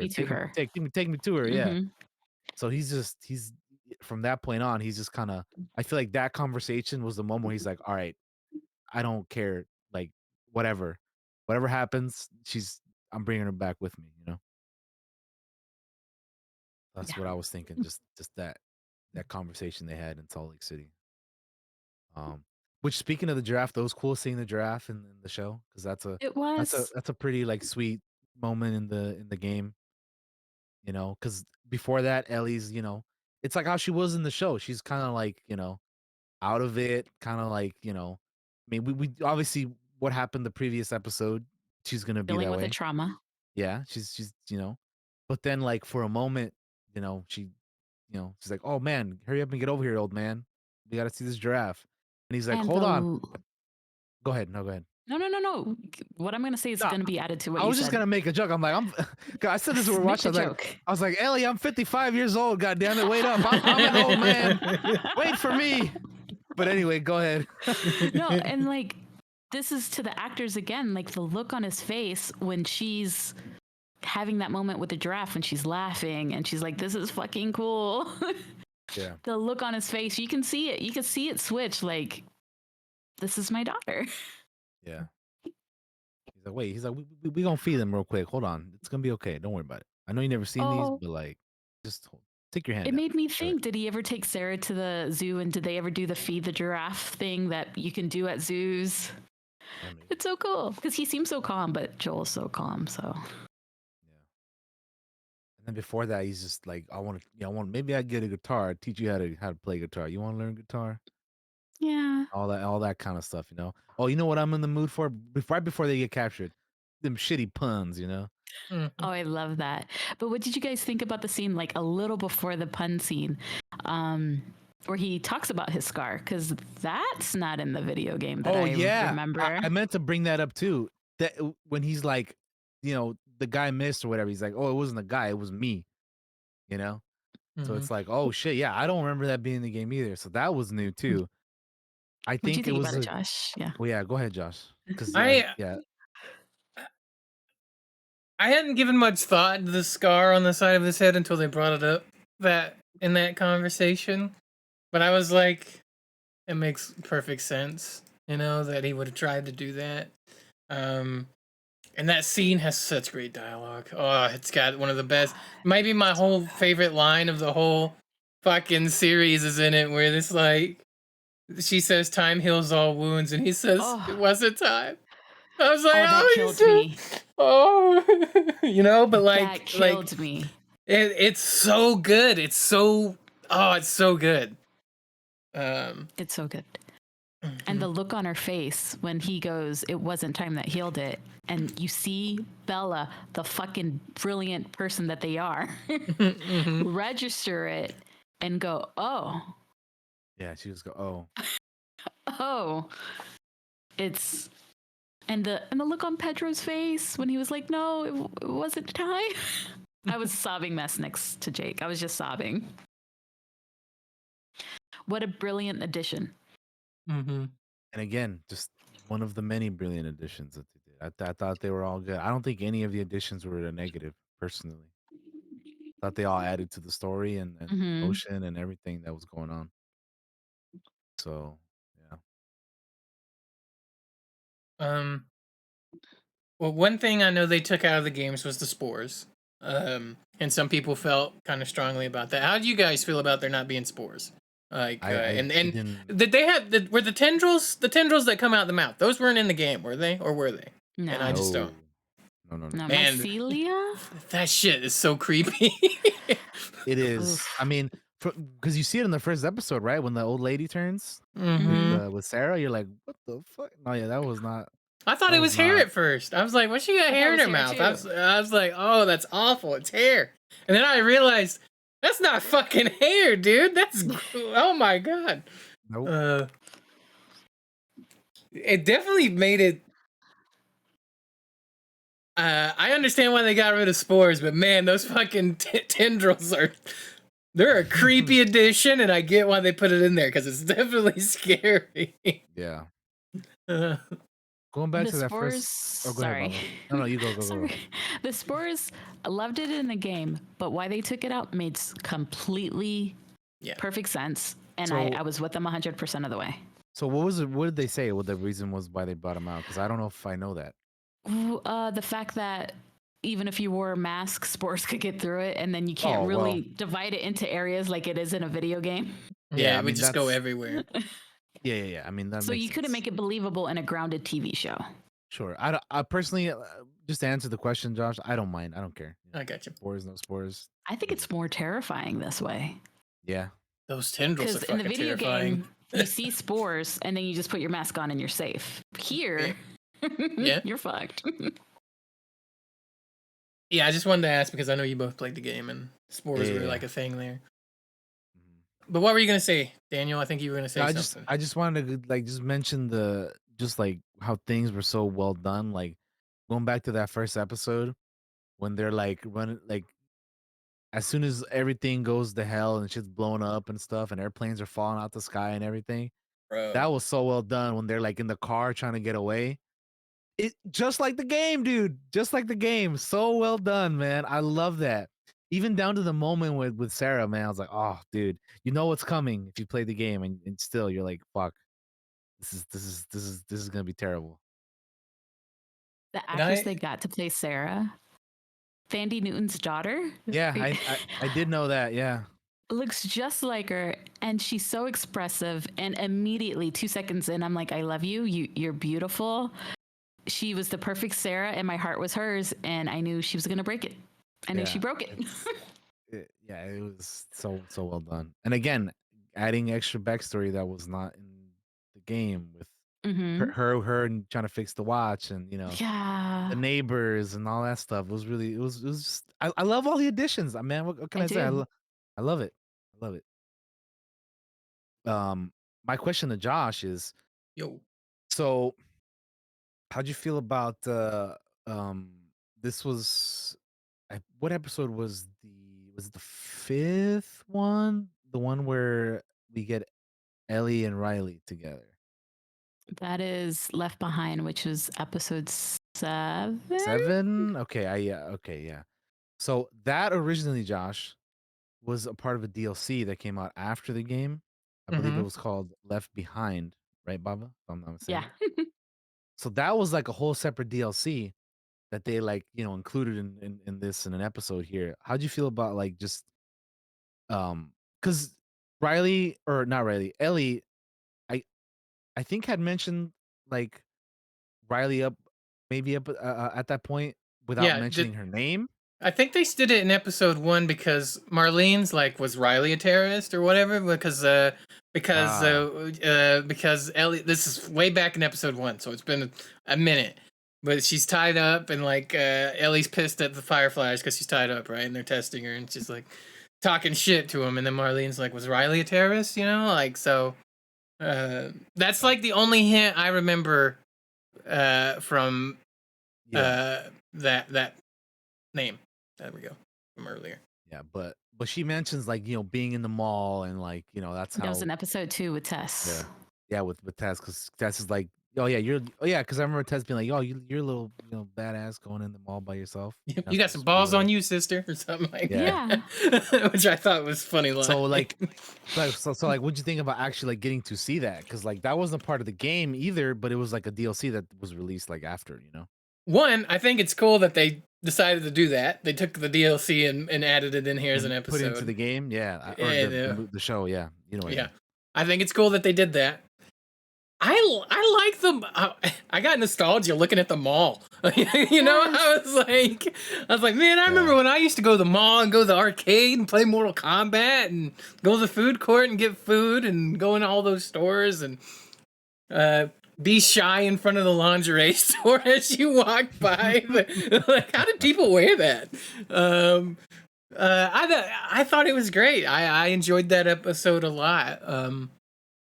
It tells us a lot about Ellie, and why she has been acting up to this point, because we don't see a lot of her backstory yet. We just see her up to that point. We just see her with Joel, and she is trash talking, cursing, little shit, I guess, up to that point. Yeah. And then in here you kind of see like why she's like that. It was interesting to see the Fedra like school camp thing, and the whole discussion is like, you got the makings to be a leader, and then Riley's like, you know what he gave me? The fucking sewer duty or whatever. And I was like, Jesus. So I enjoyed that whole episode. Like, it gave me a lot of backstory on things I definitely didn't know about. I don't know a lot about Fedra, really, other than what I'm told for the most part. So that kind of gives us more about that. And the whole mall thing was just, I enjoyed the whole mall deal. Like, just because it gave me nostalgia for the mall at times, and seeing the Mortal Kombat thing that gets referenced earlier was fucking cool, and then to see them play the game and all of that was really sweet. Yeah, I enjoyed that episode, and I think it's cool that they decided to put it in there and do the DLC as like, we're adding it in here, and it's a fucking episode. I think it's such a smart choice to do that. Yeah, same. I brought it up because I also love that choice of like, this is the DLC, but we're still including it as a part of our whole story here. Because I mean, they're already expanding on it anyway, so it's like, why not put that in there too? And I love where they place it in as well. Like, it just made sense to put it in there. I just love how they structured the season. Like with each episode, it's like that was, to me, it's just another thing that was really well done. And another thing we didn't even talk about is that they kept the music from the game. Yeah, Gustavo. They kept Gustavo's soundtrack from the game, the main intro. So good. Great. Well done. Again, another thing that I think other video game adaptations should do is just keep shit that doesn't need to be changed. It's one of the most beautiful scores, and I love that they kept it. Yeah, it was. And that he added to it, because it wasn't some things were like perfect 1-1, and then others were like a little different music wise as well. So I love that he got to come and play in this playfield too, and it was just so good. Yeah. But on the Left Behind episode, I just got to talk about Bella. Like, I cannot talk about Bella enough because She was really good. So good. There's I believe the actress that plays Riley is named Storm Reed. Yeah. Storm Yeah. Reed. Yeah. And just she was great as Riley. And there's just these moments between these two. And I love that we get this episode because you see the innocence of not Bella, sorry, of Ellie. You see her innocence. She's a child. She's less than 14 years old, you know? She's gonna have her crushes. And there's these moments in this episode where Bella's face is just hard eyes when she's looking at Riley. Like when they're on the carousel. Is that what they're called? The horse carousel? Yeah. There's a moment where Bella just looks at Riley and Riley doesn't see her because Riley's just writing the thing. And it's pining. It's interest. It's intrigue. It's a girl with a crush. Yeah, it's a young love, yo. It's We've all given that look to somebody. That's how we know. Exactly. Yeah. We've all had that look on our face of just pining and just interest and love, and it's a crush. And she does it. They do it so well. It's That's all I gotta say. It's so good. Well, one of the things I wanted to say is like, and Daniel said something to the effect earlier. Is like, they bring in the character of Riley, and for this like one episode, very important character, and you care from pretty much the moments you meet that character, just because the actor is so good at portraying that person. But they do it throughout the whole season, though, right? Because like DT was saying, it's like we meet this character, we love this character, that character dies, and we cared. Every episode they do that. I feel like almost, man. Yeah. Like, from the And beginning. that is crazy writing, to make you care about a character in one episode that much that when something terrible happens to them, your heart breaks and you sob. Like episode 3, like this episode, like Tess, Bill and Frank, Sarah, that's insane level writing. Insane level writing. I wish I could write that well. Like it really is Riley, brilliant. Like, so many, yeah, it's crazy. Oh, and like Daniel said earlier, like in episode 3, it's different from the game because Bill survives in the game. And I love the difference, because the difference is, what if Bill was in love, and how is that different from the Bill that we got, and how does that affect Joel? But it tricks me. They fucking got me because Bill survived, right? And I'm like, we get to Henry and Sam, and I'm like, oh, could they survive? So I fell for it. I'm like, okay, they've changed something. Henry can still live. Sam could still live. One of them could still live. Maybe one lives and the other dies. I don't know, but maybe there's hope. And no. Crushed immediately. That goes down pretty much almost the same. I appreciate the commitment to killing such a young kid actor, because man, it takes guts to do that in things. And he looks so innocent, and he's so young, and he steals your heart immediately. And his interaction with Ellie, he just wants to be a seeing them superhero. laugh. Oh, he just wants to be a superhero, man. Painting or chalking up the walls with the superhero drawings and everything. Yeah. When they get to the like underground bunker kind of deal, and they like, oh, let's just hang out for a little bit and let them be kids or whatever. Yeah. so heartbreaking. Yeah, they did a good job at every episode being like, here's this character and they're gonna die at the end. Here's this character. Guess what? They're gonna die at the end. Like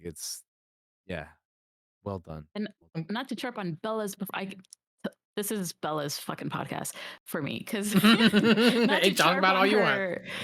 Not to chirp on her performance, but in episode 5, when the Henry and Sam episode, and Sam, that's the difference in the game too, Daniel, is that Sam tells Ellie. And so she decides to stay all night with Sam, and then even tries to. She tries to help. Yeah. Yes, and it's like the innocent of like, I have something that can help you, and I'm willing to do everything. And I don't know if it'll work, but I'll give it a try. And then she tries, and there's that innocence, and she wants to stay up with him, and then of course it doesn't happen, and they fall into the next room.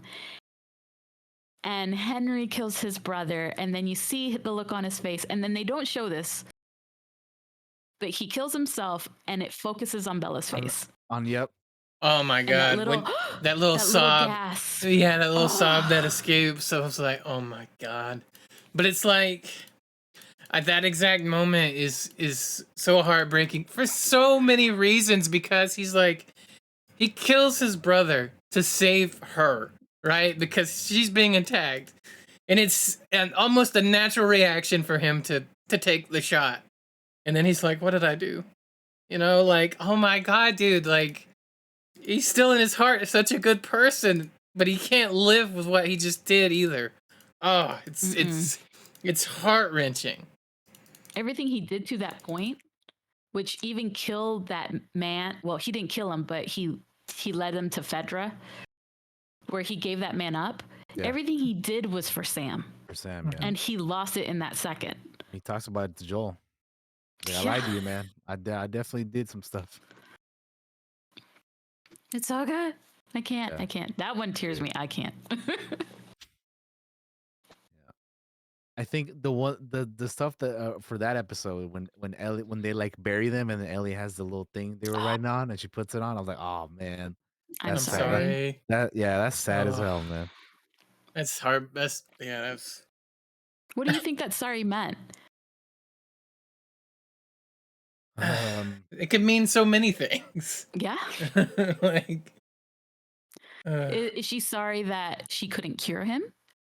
Is she sorry that she didn't stay up with him all night, like she promised? Is she sorry that this happened? Like, to me, it was such a loaded sorry, and it meant so much. I was about to cry again. Like, a lot of people have been ordering the episodes in their favorite order, like, you know, like tiering ranking the them? episodes. Yeah. Yes, and I can't do that. I think it's a series, it's a whole show. Everything goes together, so I can't rank them. But Endure and Survive, episode 5 with Henry and Sam, is top tier. Like, it's my favorite. Pretty I I don't know can if I talk have about a, that episode. I don't know if I have a favorite. Now you got me thinking. Yeah, think of it. And the addition of Kathleen, who's not in the game. Oh yeah. That's another thing too that I fucking like. As the episode dropped, I knew, but I forgot to bring it up right now. We've been talking about it. Yeah, that was good too. Yeah.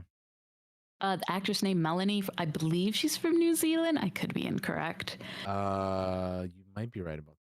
She's currently in another show called Yellow Jackets. Go watch it if you haven't seen it. It's real good. I have had that on my radar. I gotta check it out. Yeah. So good as Kathleen. And I know a lot of people had issues with her because she's too soft. She's too soft to be a leader or whatever their critiques are. And I'm like, she's perfect. I think it's so good to see a woman. Did you see what she was doing, saying, and stuff? Come on now. Exactly. I didn't think she was soft at all. I think she's cold-blooded. Yes. When the one dude like is like, oh, let's wait to go find him later. She's like, you think they're my 7th priority or something like that? She's like, no, we like. I was like, damn. Yeah. Which, by the way, that actor was the actor that played Tommy in the video game. Very cool. Yeah. Jeffrey Very cool. Pierce, I believe. Yes, I think so. Yeah. Before I say yes a lot before confirming things. I think that's his name. But yeah, no, dude, he homeboy got his head ripped off, man, by the bloater. That's crazy. Which is one of the kill scenes. Another thing in that same episode when Ellie's trying to hide in the car and you got the little acrobatic little dude. I was like, whoa, dude, that's gnarly, man. It was so creepy. Hats off to that kid for doing it too. Like they talk about it on the inside the episode. Yeah. And they had like Paw Patrol pajamas just to drive the point home that this is a child. It's a child, yeah. And of course, the child kills Kathleen. Yep. After just talking about, children die. Yes. Sam. She's so nonchalant about it. because the dude warned her they're down there, like they even heard the noise, right? And Yeah. she's like, nah, we'll deal with that later, and it led to her downfall in the end. So yeah, man, good stuff. Yeah, I think overall I'm also feel the same way about like I can't really choose a favorite. I was if I had to like say which one was my least favorite, maybe it was episode 6. But I don't think it's terrible. University?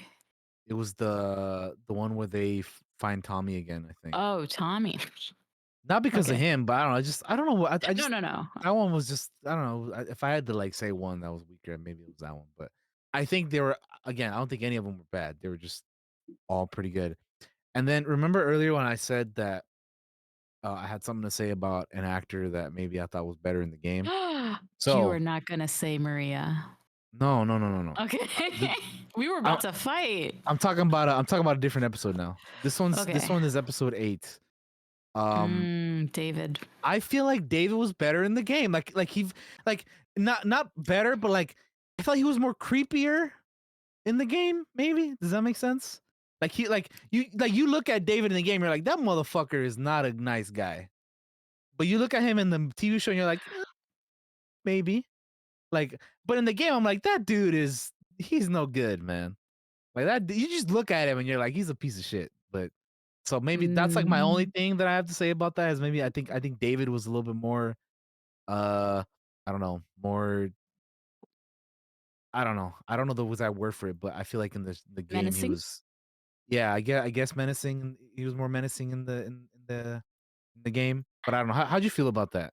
About I David? want to ask Josh, how did you feel about David? I have my thoughts about David and I'll say it, but Josh, what did you, going in blind, as someone who never played the video game? Well, I knew he's probably gonna be a piece of shit. Because let's be real, he's a cult leader pretty much. And then I was like, this is a little bit of a trope. Cult leaders are, I mean, he's doing this religious thing. And funnily enough, I figured he was a cannibal too. I was like, yep, that makes sense. Because it just fits. Yeah. So it's like, it just makes sense. He's definitely creepy and weird. But I don't know what he's like in the game because there's a character I never met, right? Like I stopped way before that happened. Sorry, ambulance going down the. It was the ambulance actually going down the road. No, it's not the popo. It's an ambulance. Call the ambulance. Not for me though. But I'll be honest with you, I was kind of I wasn't distracted, but it's like whenever I saw Troy Baker on screen, I just kind of looked at it because I was like, man, it's so cool they put him in the show. Like I was like, that's so cool that they did that and gave him a pretty sizable role. They did. But man, the "We'll bury your father in the spring" was kind of fucked up. The fact that he slapped that girl, you'll always have that shit. That's when it got real fucking creepy, mega culty. So for me, he's pretty fucking weird and creepy. What are your thoughts on him, Baba? From the I think Daniel has a point. I think there is a slight difference between the Davids, and I think that is the point. Yeah. Where I suppose, yeah. He has a following, and you know, cult leaders are smooth, they are suave, they have the enthusiasm, the charisma, they have the riz, as the kids say. The riz. They have the charisma to bring people in. And that's what he's playing on with Ellie at the beginning. And like you have that thing of like, ooh, is he a good guy? Oh, he's getting the medicine to help. Oh, he's telling Troy Baker to not do anything bad, you know? And then you slowly see the cracks in David. He is to me the monster of the series. Yeah. That makes sense. Like talking about it now, I'm like, well, I suppose it makes sense for him to not be as creepy in the show, at least looks wise, because it's like, yeah, you gotta, you know, it just makes sense for the show to go that way. But as I was watching, I'm like, man, I was just thinking of the game, like, man, he's a much creepier looking dude in the game. Yeah, he is. And then he did this line where he's like, "You're a good hunter." It sounded just like David from the game, and it had that little the softness to his voice where you pull innocence with, you pull children with. Like, I don't know if you got the vibes of him being a predator in other ways. That's how they work, is, Which- you know, honey, Sure, yeah. softness. You bring them in, and then you put the restraints on. Then you put them in a cage. Then you say, "Hey, I want you to be my child bride." It's even more You know, stuff disturbing like when it's that. like, I was a math teacher. Fuck no, dude. Like, hell no. When he said that, and you're like, he had access to children in the past, and this is this is him.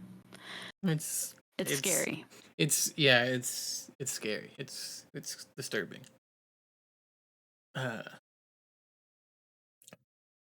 And then, like, someone said in chat, like, he slapped the other girl, and the mom, you know, with a look, you know, told the mom, you know, back off. I got this. I am the father here. Terrifying. I don't know. David scares the shit out of me because he is the predator that lives now and not just in the apocalypse. There are Davids in this world today. That's very true. And it's terrifying. And I love that Ellie never fell for it. Ellie saw right through him. I like one of my favorite things that she says, it's just also in the game. She's like, "I want you to go tell everybody that Ellie is a little girl who fucked you up," or whatever she says. I love who that. I broke love your that. fucking finger. Yeah, I love that. I love that shit. It's so I good. love it. Because It's so that good. entire time he's like doesn't know what her name is, and he wants to know, and she finally tells him, and it's the most badass way to tell him too. Oh, Yeah. fuck you, David. Fuck you, David. That should be it. Hashtag fuck you, David. Yeah. So good, man. And that episode is when you first start to get like what Joel is capable of. Like we talked about it earlier. Yeah, like with he the held off his violence interrogation, before, all but that Yeah. interrogation where it's in the kneecap. Yep. Mm-hmm. Ooh. I was waiting for that. I Ooh, was waiting Joel. for it. Yep. It was I'll pop your kneecap Joel. off. All I could think is, oh my god, that'd be terrible. The pain would be awful. Yes. And then it's okay, I believe him, and then just fucking takes the pipe. I was like, That God line. damn, it's just cold. It's cold. It's so cold. And then obviously we get the reunion at the end of that too. Mhm. Joel and Ellie. Which little tidbit did you know in one of the after the episodes? No, I think it was on the one-on-ones actually, where they said the reunion of that episode was filmed before her scene with David in the fire. I think maybe you told me that, or somebody told me that. Yeah, and I did. Yeah, that I think Bella fucking killed it in that. Like Oh, that's it's so good. we got so many good things to say about what that performance of Ellie, because it's fucking fantastic. So good. Yeah. So good.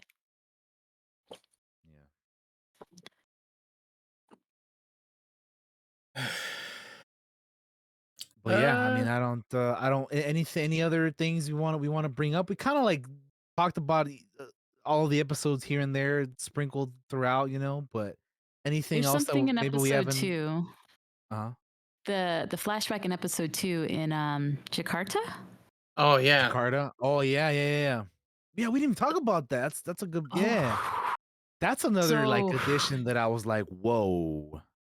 This is great. Wasn't in the series. The way the scientist was like, bomb. Yep. She's like, just we have no Bomb. chance. Just that's all you can do. I want to go home and be with my family. You guys, I'm out of here. Good bomb everything. Bomb this Where she- city. Bomb everyone in She's it, not dude. even trying to save her and her family. She's like, this is the only cure for what's happening right now. Yeah, like you need Is to do it bomb. before it spreads. Like just go for it. Do it. So good. Yeah, that's a good call out, because I forgot to bring it up, but that's another great addition to the show that the game did not have at all. So good. I've said this the entire podcast, but I love additions like that. It's so good. Because it Adds doesn't so take much. away, it just adds to and improves. Exactly. Exactly. You hit it on the head right there, Josh. Mm-hmm. Exactly. I'm trying to go through the episodes real quick. 1, 2, 3's Bill and Frank. Did you say what you thought about Bill and Frank, Josh? It was just I know everybody was praising it, and it is a very emotional episode that I was like, man, they pull this off so well that they even get someone like me like emotionally invested in these two characters in this love story, because it's a love story. And then when it ends, I fucking cried. I was sad. I was like, oh man, they had this whole life, and yeah, it's fantastic episode.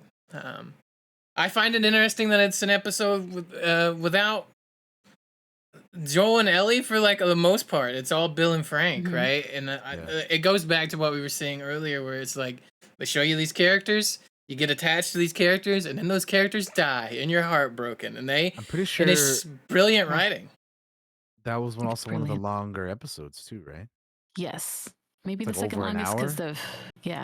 because the first episode was the longest, and then maybe the second longest was the third. But yeah, I But, mean, again, just for me, overall, I really enjoyed every episode. It was like, nice to, wait for the new episode every week because it was so good. Like I really did enjoy it. But anyway, what you were saying? I just keep on bringing up like the gameplay that was brought into the show. Like the Bill and Frank episode ended with a letter. Yeah, And I what was I fixing to loved say, about that- I love that letter. That letter's so Yes, good. the letter's so good. But the fact is, in the game, you always found letters, and it told you like some past. It told you the story. But this time, we got to see the story of this letter before we read the letter, and I thought that was just so brilliant. Of like an addition of the gameplay and explaining how these letters work. Like these letters were people's lives beforehand, like Bill and Frank's. Yeah. And his little tee hee hee hee hee in the letter. Oh yeah.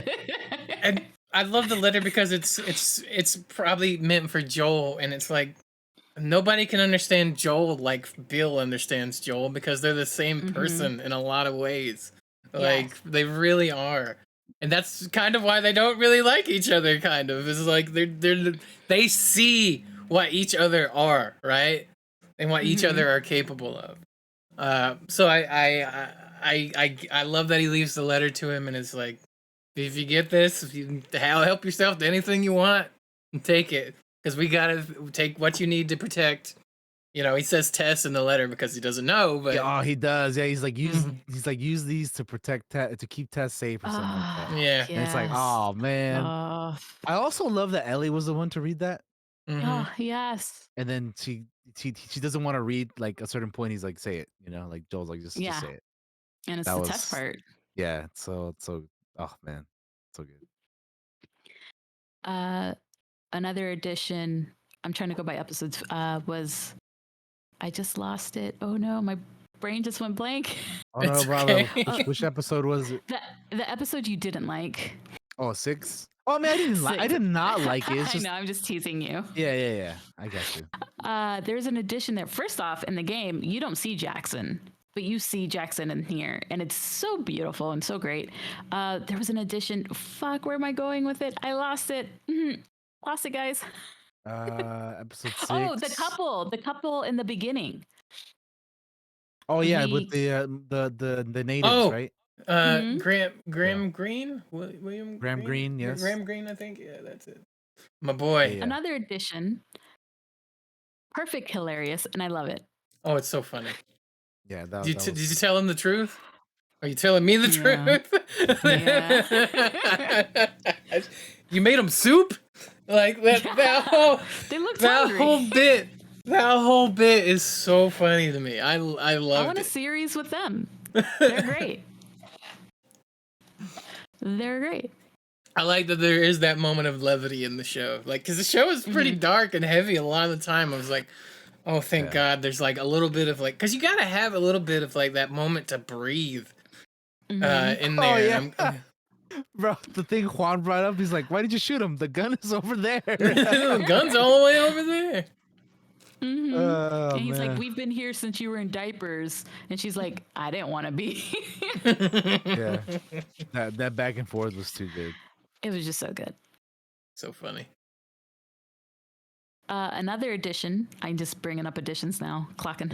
Hey, do it. Joel's panic attacks that happened in this episode as well. Yeah. Another addition that's not in the game.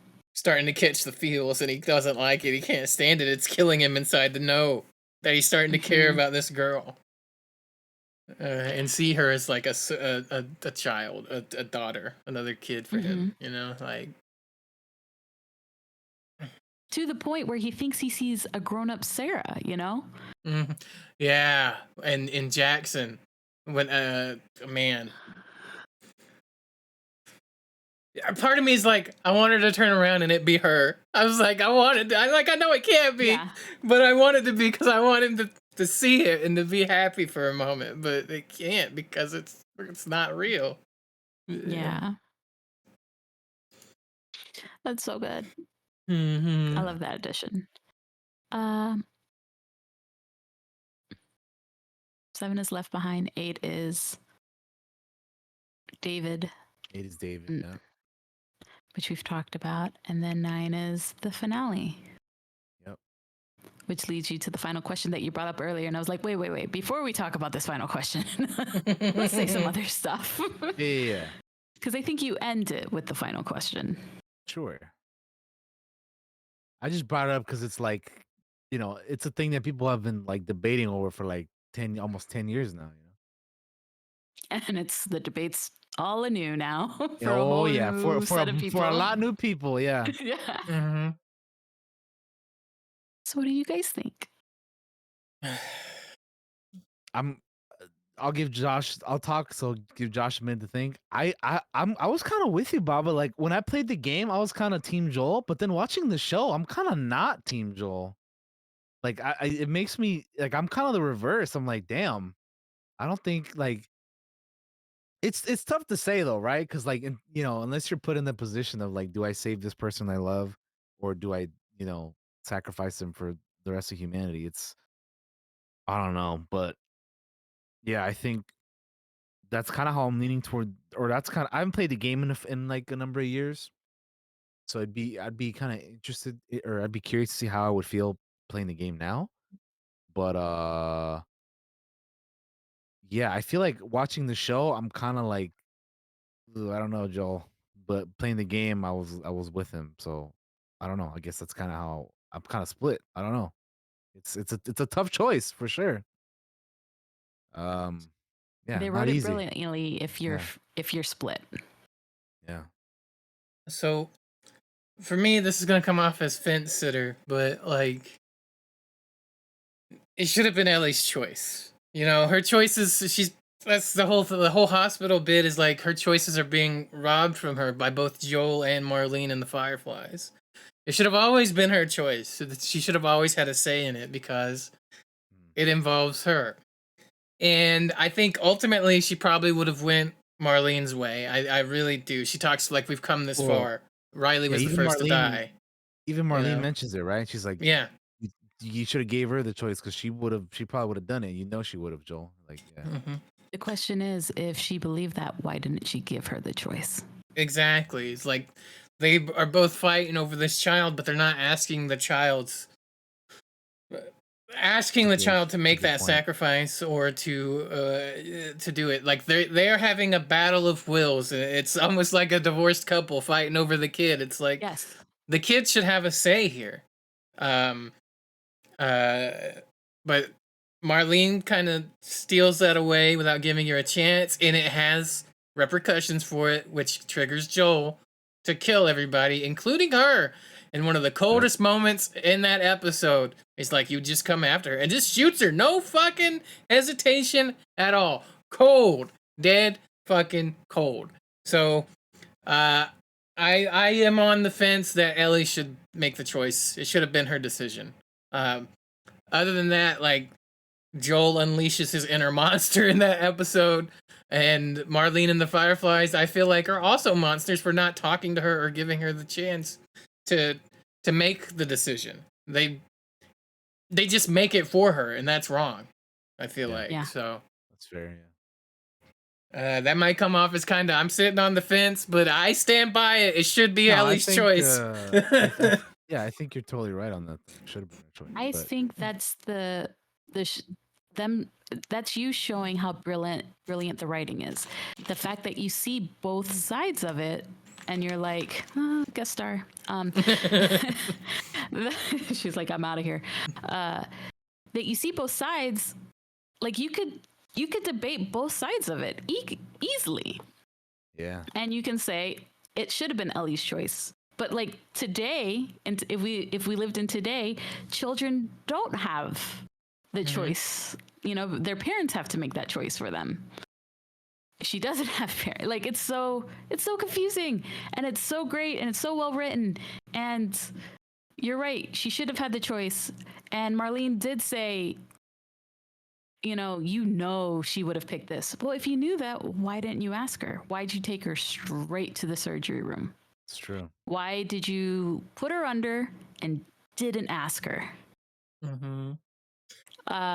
And then Joel, same, he just takes her.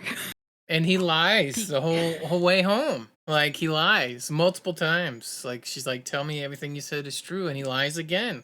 And I'm just like, my guy, like you're killing me inside every time you don't tell her the facts, the truth. Well, you said something earlier, Josh, where you said he had no hesitation.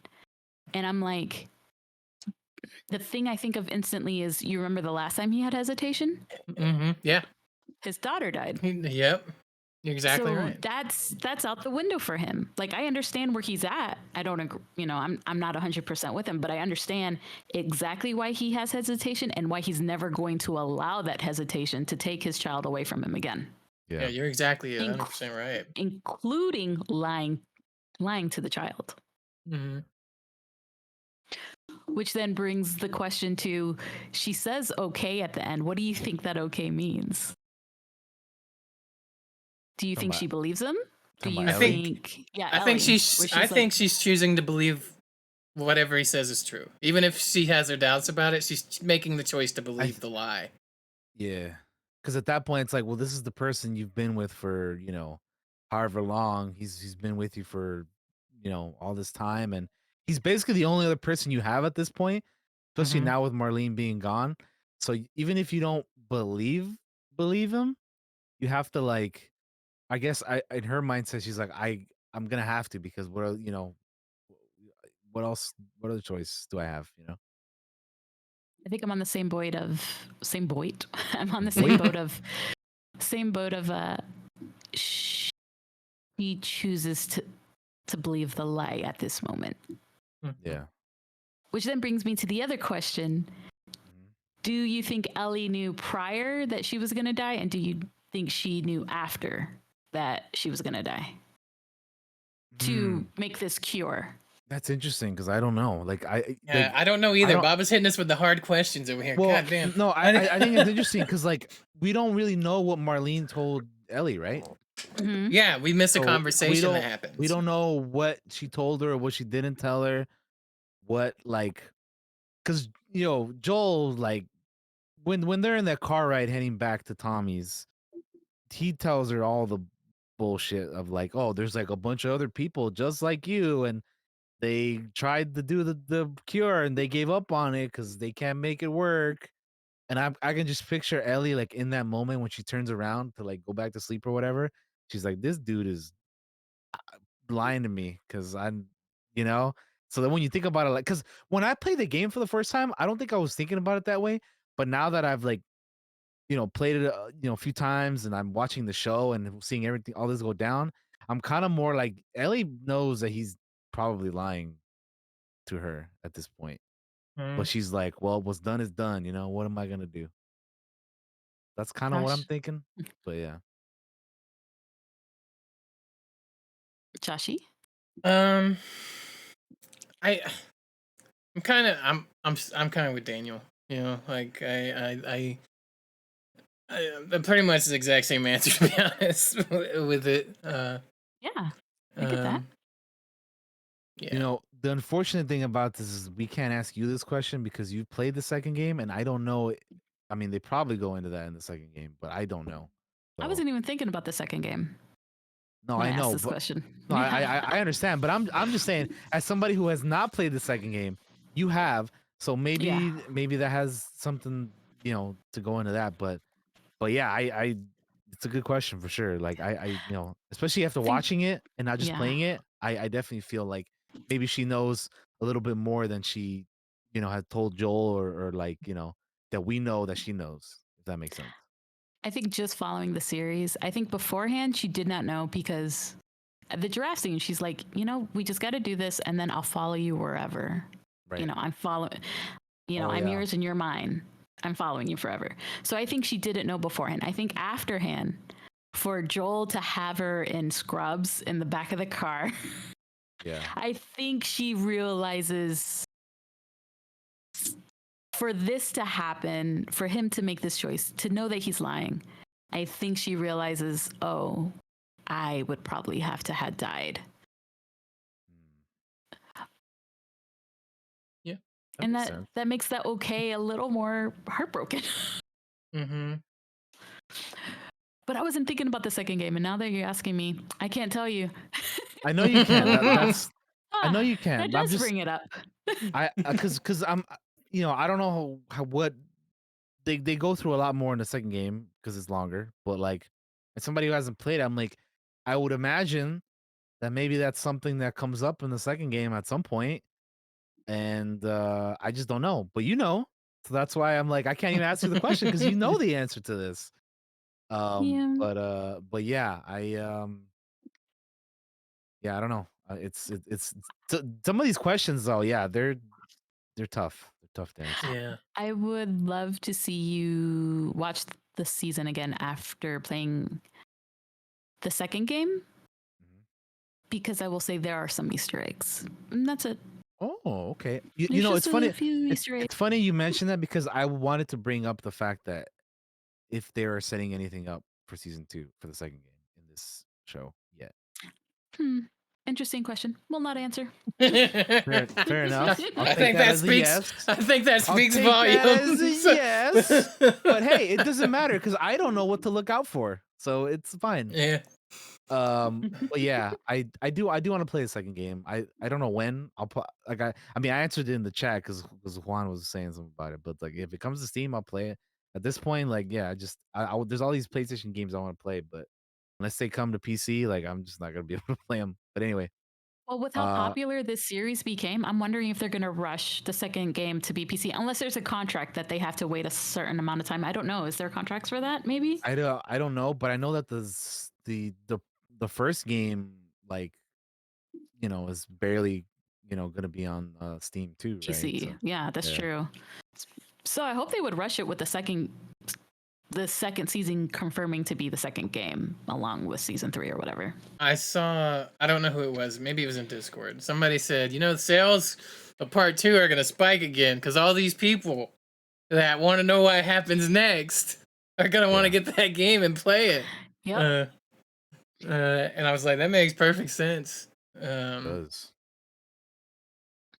So I'm looking at part 1 on Steam on PC. It's supposed to be coming out in 2 weeks. So see, it still isn't even out yet. The first game.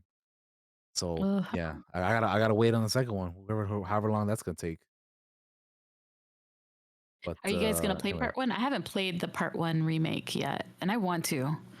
I just haven't had time to. I might just watch you play it, to be honest. Should we play? Yeah, I don't know. Whenever you decide, Maybe. whenever you decide to stream it, Baba. Have you seen my backlog? It's massive. Yeah. That is a good question though. Like having seen the show, does it make you want to play the game, Josh, or no? You're like I probably would play it, but I'd have to play it when I had time. I have so many other things to do. I got to do God of War. I got to do Spider-Man. I got to do Final Fantasy VII Remake because I haven't ever played it and I have it. Ooh, so good. I got to play that one too. I want to play it. Oh, so good. Both of you play it, please. I want to. I just $70 game. I'm like, hold up. But before we move on, I do want to go back and be like, man, I want that conversation between Ellie and Marlene now. Like they had to have talked that, but we don't get that. We just get the Joel waking up scene, and she's already in surgery. And I was like, Yeah. I want to know what that convo was. I wanna know what it was. You know. Yeah. Because I hadn't thought about it Agreed. until like y'all Well, mentioned it. it just made And me like, think because Bob was like, did she know before and after? And I'm like, well, fucking, I don't know what Marlene told her, at any given point. Like, who knows, man? Like, it's a good question. It's a good question, that's for sure. And that's true. Like, I didn't think about that. There's a moment in the series you have that conversation missing. In the game, there is no conversation missing because Ellie's unconscious when they get to the hospital. So they just take her straight to the surgery room and prep her. So I just assumed there was no conversation like there was at the game, but you're right. There could have been a convo. Could have been. I mean, we know we don't Marlene know. and the Fireflies are not necessarily telling the truth all the time either. mm-hmm. She could have been lying and just said that she took her to the room, right? Before talking to her. Who knows? I mean, Who Marlene knows? Marlene says it in the show, or because we see, she's like, I promised to take care of her in front of her mom. So it's Yeah. like, you don't think that maybe she would have like wanted to tell her like what's going on, maybe, or something? I don't know. Yeah. It gets all kinds of complicated at that point, but it's they have they got that history, because her mom, and you know it's Mm-hmm. it's we're not gonna know, but it's interesting to think about or talk about for sure. Yep. All right. You had time to think, Josh. No, you don't get away with this. You haven't said if you had a favorite episode. Let me look at them all again because I did kind of have one picked out, but I gotta remember which one it was. Daniel, did you have one? Did you say one? I don't think I mentioned one, but if I had to choose, I guess honestly, if I had to choose, maybe the first one, just because I just love how they like introduced and set everything up, and like, I don't know, I really enjoyed like, you know, getting to see everything here, and everything they added was, we mentioned already, just a super solid addition to what we have. It doesn't take anything away. It just enhances your viewing experience and understanding of the story and everything that we know. So yeah, I guess the first episode, I really really really like that one. But again, they're all really good. Like Mm-hmm. even the one that I'm like, even I don't know, that one's even the one like episode 6 that I'm not like as big on. I'm like, I didn't think that was bad. It's just, you know, I just thought the other ones were better. That's all. Well, Yeah. Tommy had that communist line, which makes that episode just so much better for me. And that was pretty funny. For me, I'm gonna go with Endure and Survive, episode 5.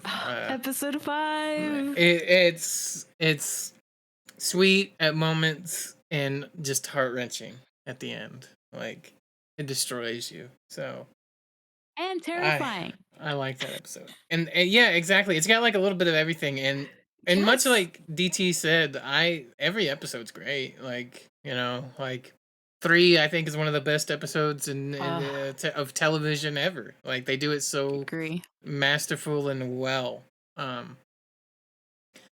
And I the last episode, even though it's gonna have some recency bias here, but Joel just going to the hospital is like, and just killing everybody remorselessly is it's the kind of shit that'll stick with you for a while, like. But he went through that way too easy, man. It didn't go down like that for Bruh. real. You didn't have to go back to a checkpoint. Look, man. Look, Pedro brought his Game Shark. Okay, he brought it. He sure He did, man. turned his cheats on. He had the cheat codes on. He had the invulnerability and fucking, max ammo. Whatever. Nah, but yeah. Again, I don't really have anything negative to say about the show. I thought it was really I don't overall either. fantastic. I will say again, one of the greatest video game adaptations we've ever had. Agreed. I also agree with Baba that it was whoever made the call to make it a show was correct instead of making it a movie. Because if you made it a movie, you'd have way less to work with, and it would not be as good. So yeah, Yeah. You wouldn't have Bill and Frank. You wouldn't have Sam and Henry. You wouldn't have Left Behind. I mean, you probably would Or have had some of that, but it would have been like like minutes. minuscule compared to like everything else going on. Like, who knows how much attached we would have got, you know? Like, I don't know. Yeah. But anyway, yeah, it's just TV shows is, you know, where it's at for stuff like this, I think. So, one more yeah. question. Yes. Because I love asking you these hard questions. So, we asked, what did you think was the right thing? Okay, you're Joel. What do you do? You're Joel. You lost a daughter 20 years ago. If I have the experience, I do exactly what he does in the show. I kill everybody and I take my daughter back. If I'm Joel. Like, that's what I do. That's what I'm saying. You're Joel. You had the same experiences he had. I do you it. Lost your daughter due to hesitation. I and don't you've hesitate. gained a new daughter through this experience. I'm Joel. I kill everybody and take my daughter back. Yeah. Daniel?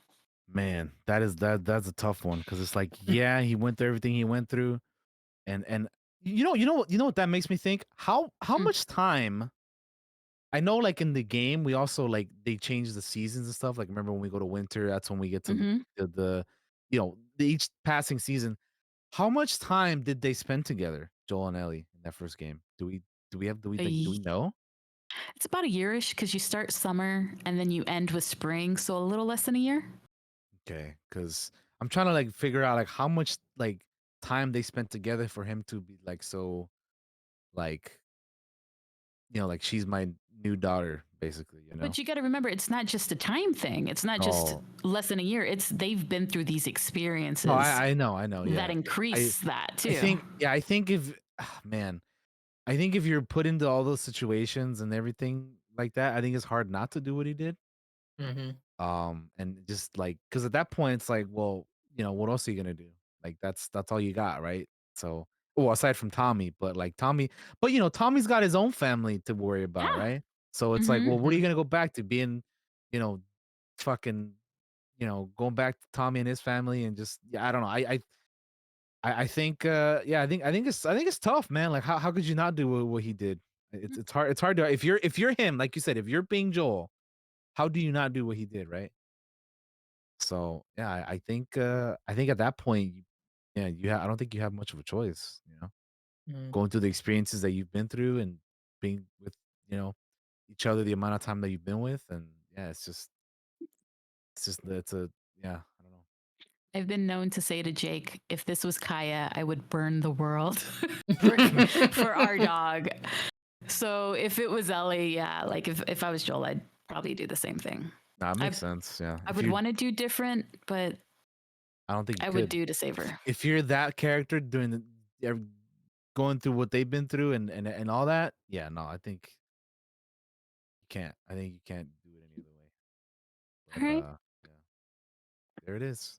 What do you guys think, Chad, or Yeah. viewers or listeners?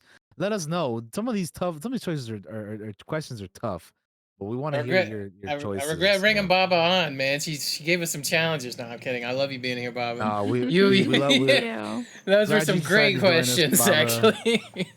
Thank you. You made me think about things I wouldn't have thought about otherwise. So you definitely contributed.